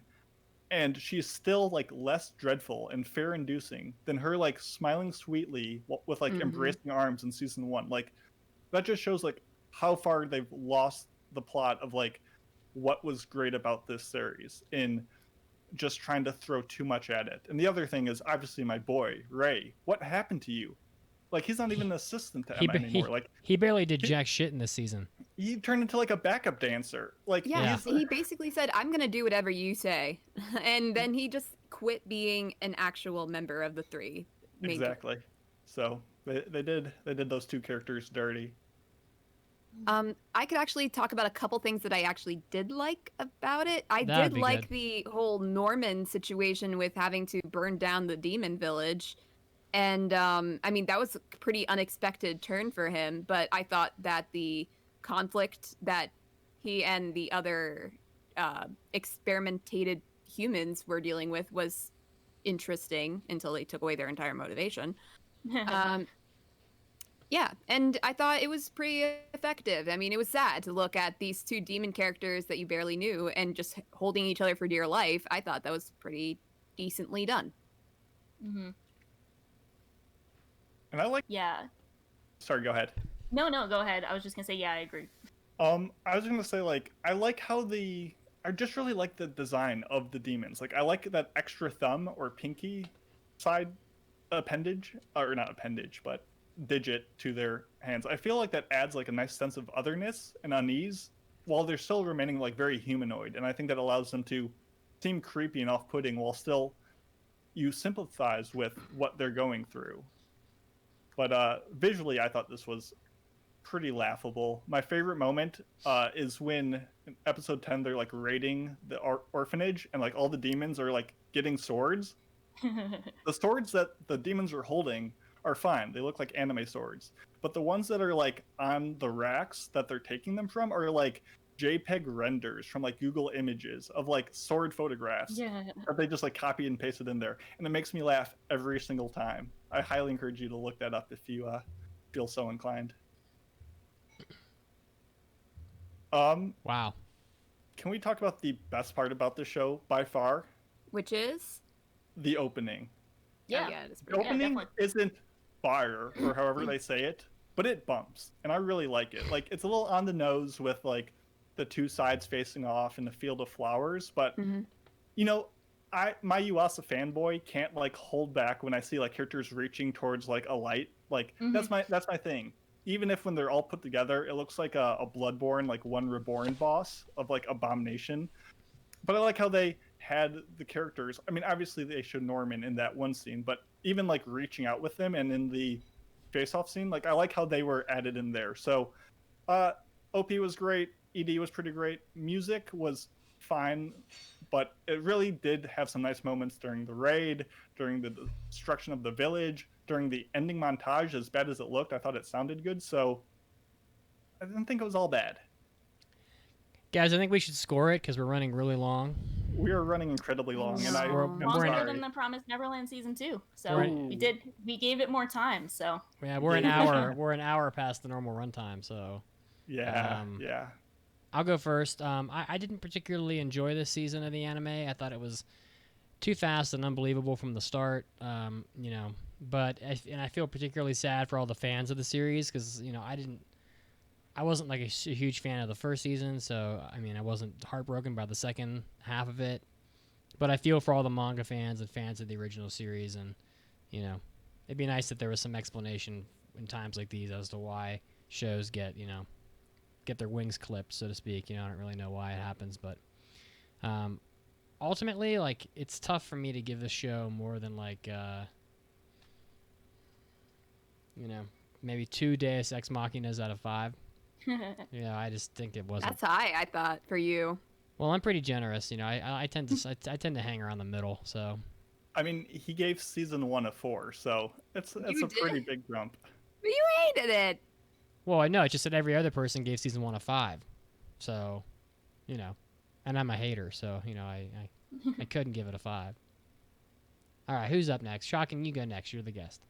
Okay, so are you guys just doing a 1 to 5 scale? Is that the typical? Yeah. We do 0.5s as well. So okay. I'll make it simple. I think it was really bad, and I think once you start getting compared to the Tokyo Ghoul of the current decade, I think you kind of lost all hope. I don't think it's the worst thing I've seen. You could tell that they tried at some points. Like, there were some very interesting shot composition, as we said. Like, the opening ending's good, the voice acting's good. Like, there was an effort put forth, so it wasn't pulling teeth to watch. But I am a long-term fan, so I feel like I must be loyal to the true essence of the series, which I felt was tarnished and desecrated, and it was just really bad. It was insulting. So it's either a 1 or a 0.5. I gotta do. Oh. Yeah, it's it makes you regret that it exists, and I think once I'm questioning the existence of something, I think you can't go back from that. So, in the mud. Jesus Christ. Love to see it. I love to see it. Caroline, you want to go next? Sure. So this is really hard for me to put into a rating because the thing is that I was generally with this show for the most part, believe it or not. I wasn't too insulted until the very end when I realized just how off course it got, and also gave it no chance it was going to get an actual season 3 anytime soon. So, so just all that combined as anime only, I would have to give it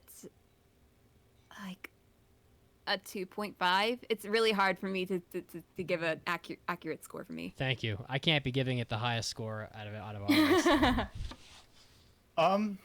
If I was a manga reader, I'm sure I would be absolutely livid with it.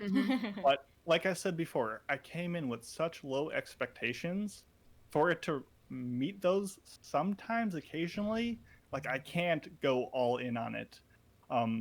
So I'm going to give it 1 point for having Phil and an extra 0.5 for having him look so damn dapper. So I'm going to give it 1.5 best boy Phils out of 5.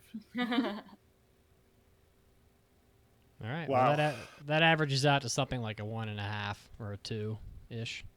So. And I feel like that's about what I gave One Punch Man season 2. So that feels. Boy, feels right. It does smack of One Punch Man. Would you put that over this though? Would you One Punch Man season 2 versus this as a season 2? I think I enjoyed this more, but I think because of the fact that this destroyed whatever could come next, and I'll expect more One Punch Man to turn it around and revive it, whereas this was hard stopped, no more, made it a little more gripping. So. Also similar to how I feel like it is definitely more interesting than some of the shows we've watched recently. I mean, Dr. Stone season 2 excluded. I was interested, but what it means for the series, it just flushed it down the toilet. Yeah. Do I have a dumpster drop? I think I have a dumpster drop here somewhere, don't I? I think we put all our good mojo in the Ghibli pot. Yeah. Well, Mitz, close us out.